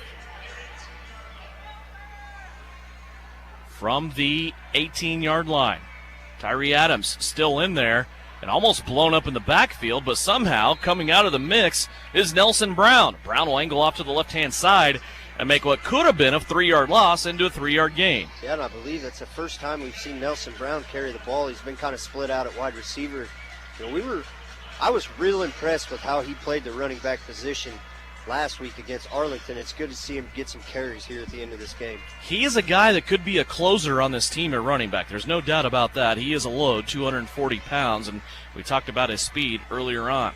Second down and 8 from the 20-yard line. 2 receivers on the right-hand side in motion. Adams will find Ed Smith at the 25. Here goes fast Ed at the 20. 15, 10, still on his feet, and he's going to take it all the way down around the 7-yard line. Boy, that happened quickly as Tyree Adams flips it out to Ed Smith, and Smith takes it down to the 7-yard line where it's first and goal. Yeah, just a little six-yard sit-down route. He kind of turned it, like we said, fast Ed Smith. He puts that foot in the ground and turns, and he goes, and it looks like he was going to be out about the 15, 14-yard line.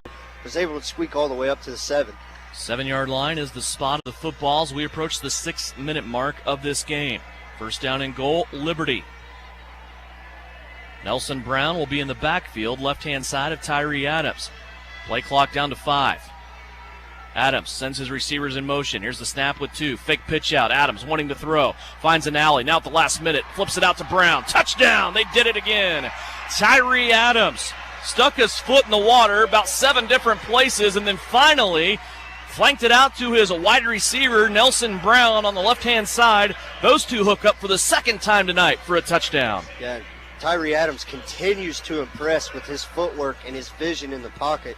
You know, he's been the go-to this second half. He's the only quarterback we've seen, and he's making his time worth out there.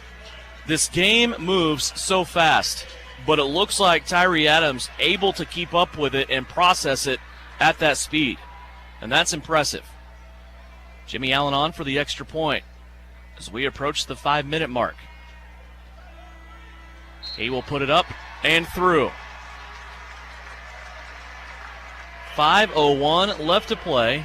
Salina shoring up their lead here a bit as it's now 52-27. And Brian Berner, your field level again. I got to come to you because Tyree Adams continues to impress as we view him from high up. Yeah, he's tough to read from the defensive side of the ball looking across. He had like 3 different options, and then he ended up going with his 4th. And I think that's the nice thing, that it's going to keep all the defenses on their toes because you've got to look at so many different possibilities. He just provides that chess match out there for you. And if you try to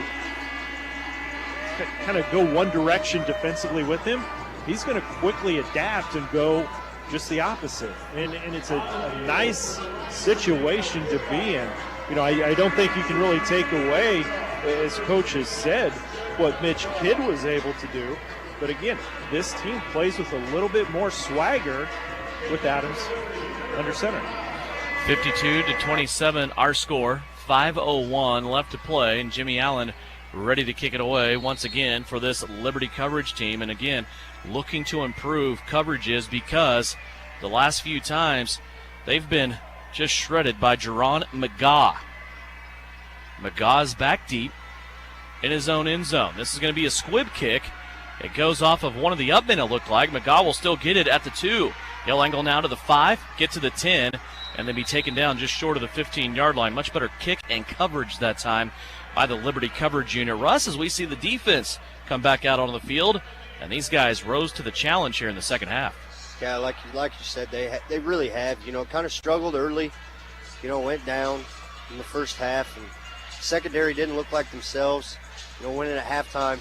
Obviously made some adjustments, and the defensive line has really kind of controlled the line of scrimmage in this second half with putting a lot of pressure on the quarterback with having him to scramble and make errant throws.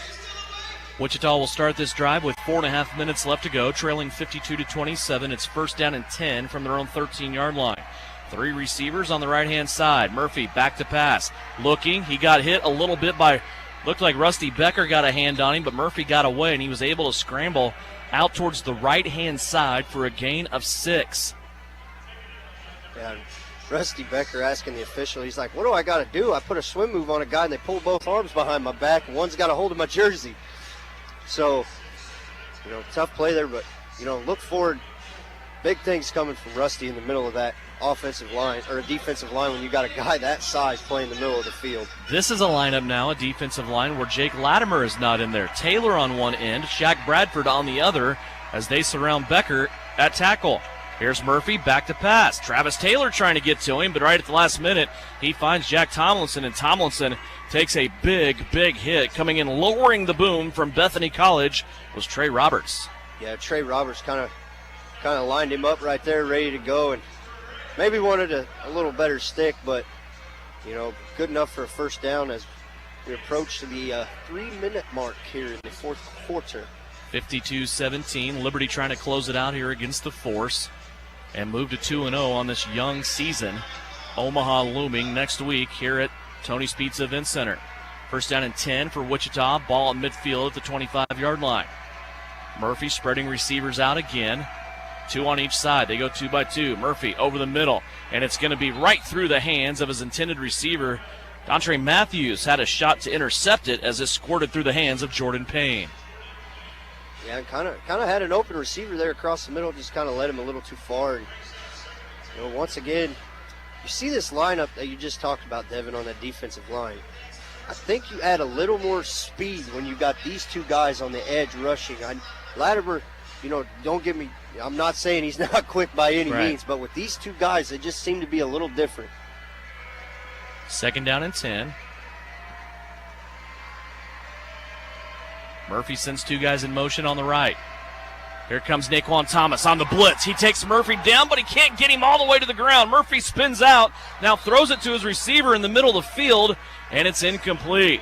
Boy, these 2 quarterbacks tonight, between Corey Murphy and Tyree Adams, they are pulling some rabbits out of the hat. Yeah, and I don't know, have we seen a sack yet? No. Did we get one? I don't think we have yet. So, and that's why. These quarterbacks making plays with their feet, keeping the play alive. Obviously better results for Tyree so far. Wichita now 3rd down and 10. As they are trying to pick up the first down. Whoa. Might have got a timeout before the wide receiver was. Timeout first. Before the false start, timeout. Wichita, first charge of the half, 30 seconds in length. So it's a 30-second timeout by Wichita. We'll keep it right here. The clock has been melting away on this drive. Already down to 1:29 left to go. 52-27 Liberty. I want to tell you that the complete game wrap of tonight's game will be found on SalinaPost.com. That's brought to you by Ryan Roofing. Ryan Roofing also will help us bring you the post game after the game Comments from Haran O'Neal, maybe a player or two, as we look forward to another Salina Liberty win as the Liberty look to go 2-0. This broadcast brought to you by Smoky Valley Distillery. Crafting the next generation of spirits in the heart of central Kansas, downtown Marquette, Smoky Valley Distillery embodies the essence of old-fashioned values and community spirit. See them online or just stop by and visit. They're open tomorrow with samples and tasting. Smoky Valley Distillery, downtown Marquette. Here's the force. Murphy, back to pass. Becker at his feet. Now Murphy gets away. 20, 15, 10. Angles to the left. Might have made it to the 5. And he's brought down there. A new set of downs. First down coming up as we will approach the 1-minute warning. Once again, another quarterback making a play with their feet. As you know, it looked like he was going to be a loss there. A big gain. 2 seconds left here before the 60-second warning, and now we are there. 52-27. 1 minute warning. 1 minute timing rules are now in effect. Salina has 3 timeouts. Wichita has 2. Hi, I'm Media Hannah, flooring designer timeout. of Salina. As an employee-owned company, we work hard to gain your trust and know every penny you spend should be well worth the product you choose. We cater to all customers, interior designers, contractors, or do-it-yourselfers. We recently added a 3,000 square foot showroom with carpet, LVP, tile, hardwoods, or laminates on display. Come see all the products we offer to help you with your next flooring project. Mead Lumber of Salina, where we make every aspiration doable. Mead Lumber, 707 North Broadway. While there are many reasons to visit the beautiful community of Marquette, Kansas, Smoky Valley Distillery offers a new one. Made with the finest Kansas ingredients, including the refreshing sandstone filtered water of the nearby Kiowa Aquifer, these handcrafted spirits capture the heart and soul of central Kansas and a taste of the Smoky Valley. Ask your local liquor store for Smoky Valley Distillery's Kansas Board products today. The Liberty plays here. Salina's sports station is KINA. 52-27, the Wichita Force looking for points. First down and goal from the 5. 2 receivers on the right-hand side in motion. Murphy has the football. Duck underneath the sack. Well, then Dontre Matthews comes up from a safety spot and able to take him down. He avoided the first wave, but the second wave got him as Detre comes sprinting in. Now you talk about it, the first sack of the night, and it comes from the safety of all things, and just kind of, give a nod to that defensive line. Timeout. Really the whole defense. Wichita. Really stepped up. Second charge of the half. Ryan, your thoughts on this? 30 seconds and length. Game clock operator, please reset the game clock to 45 seconds. 45 on the game clock. Much better here in the second half. We're getting up one score.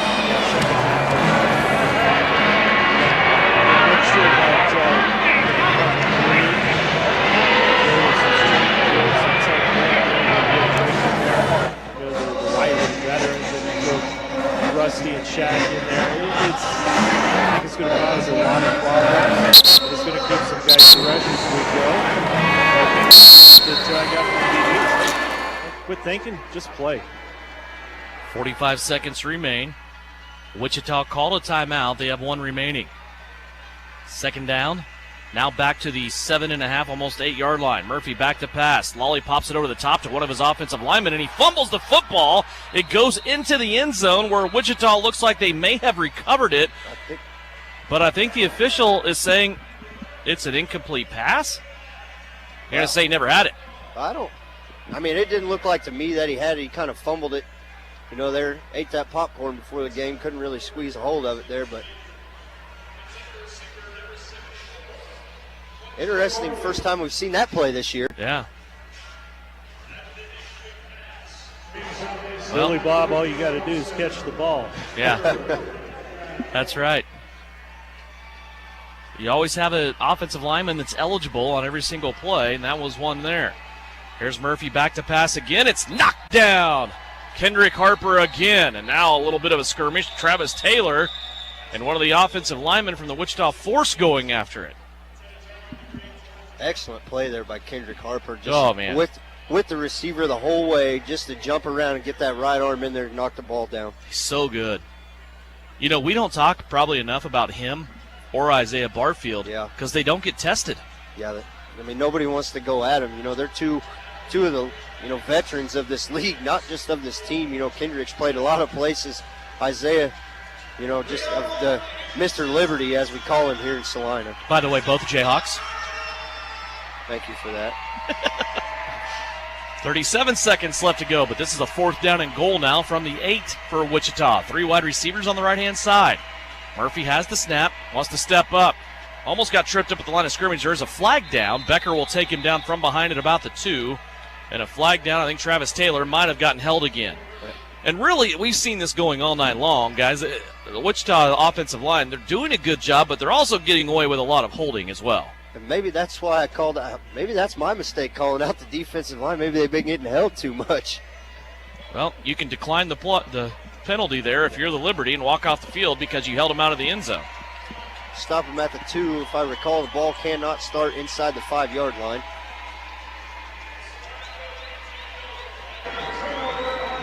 And as long as you have positive yards, the clock will continue to run.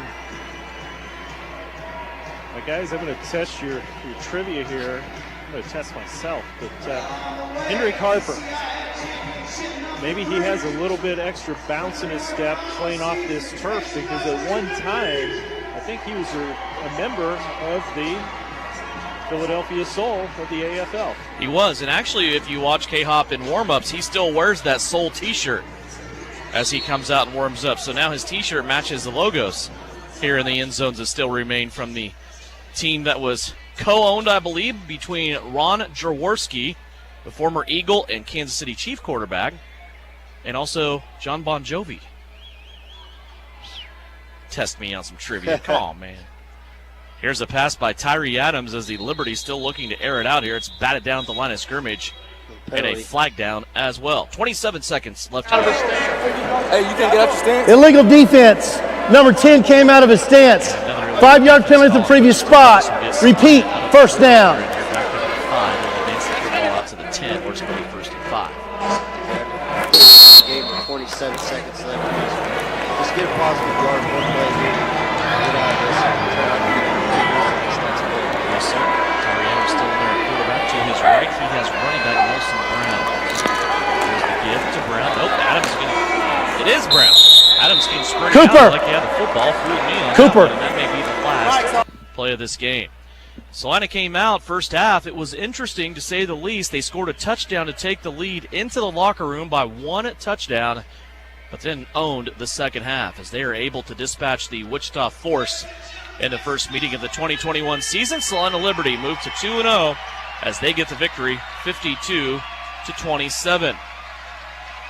Salina now acknowledging the crowd as they get a victory here. We are awaiting comments on the field between head coach Ron O'Neill and Brian Berner. Coach O'Neill going through, shaking the hands of these Wichita Force players. And an interesting game. I think the defense, as we talked about, is evolving. I think getting them back together and letting them have some time on the field. We talked about practices, and since this team's been together, there hasn't been a lot of field time between these guys on the field. And, of course, you have a game last week that counted, but it wasn't a league game. Those guys still didn't play. So this was much-needed time on the field between these units, not only on defense, but probably on offense, too. A lot of timing things that we saw that developed and were better as the game went on. As Coach O'Neill still acknowledging everybody from the Wichita Force that came out. Let's go down on the field. Here's Brian with Coach.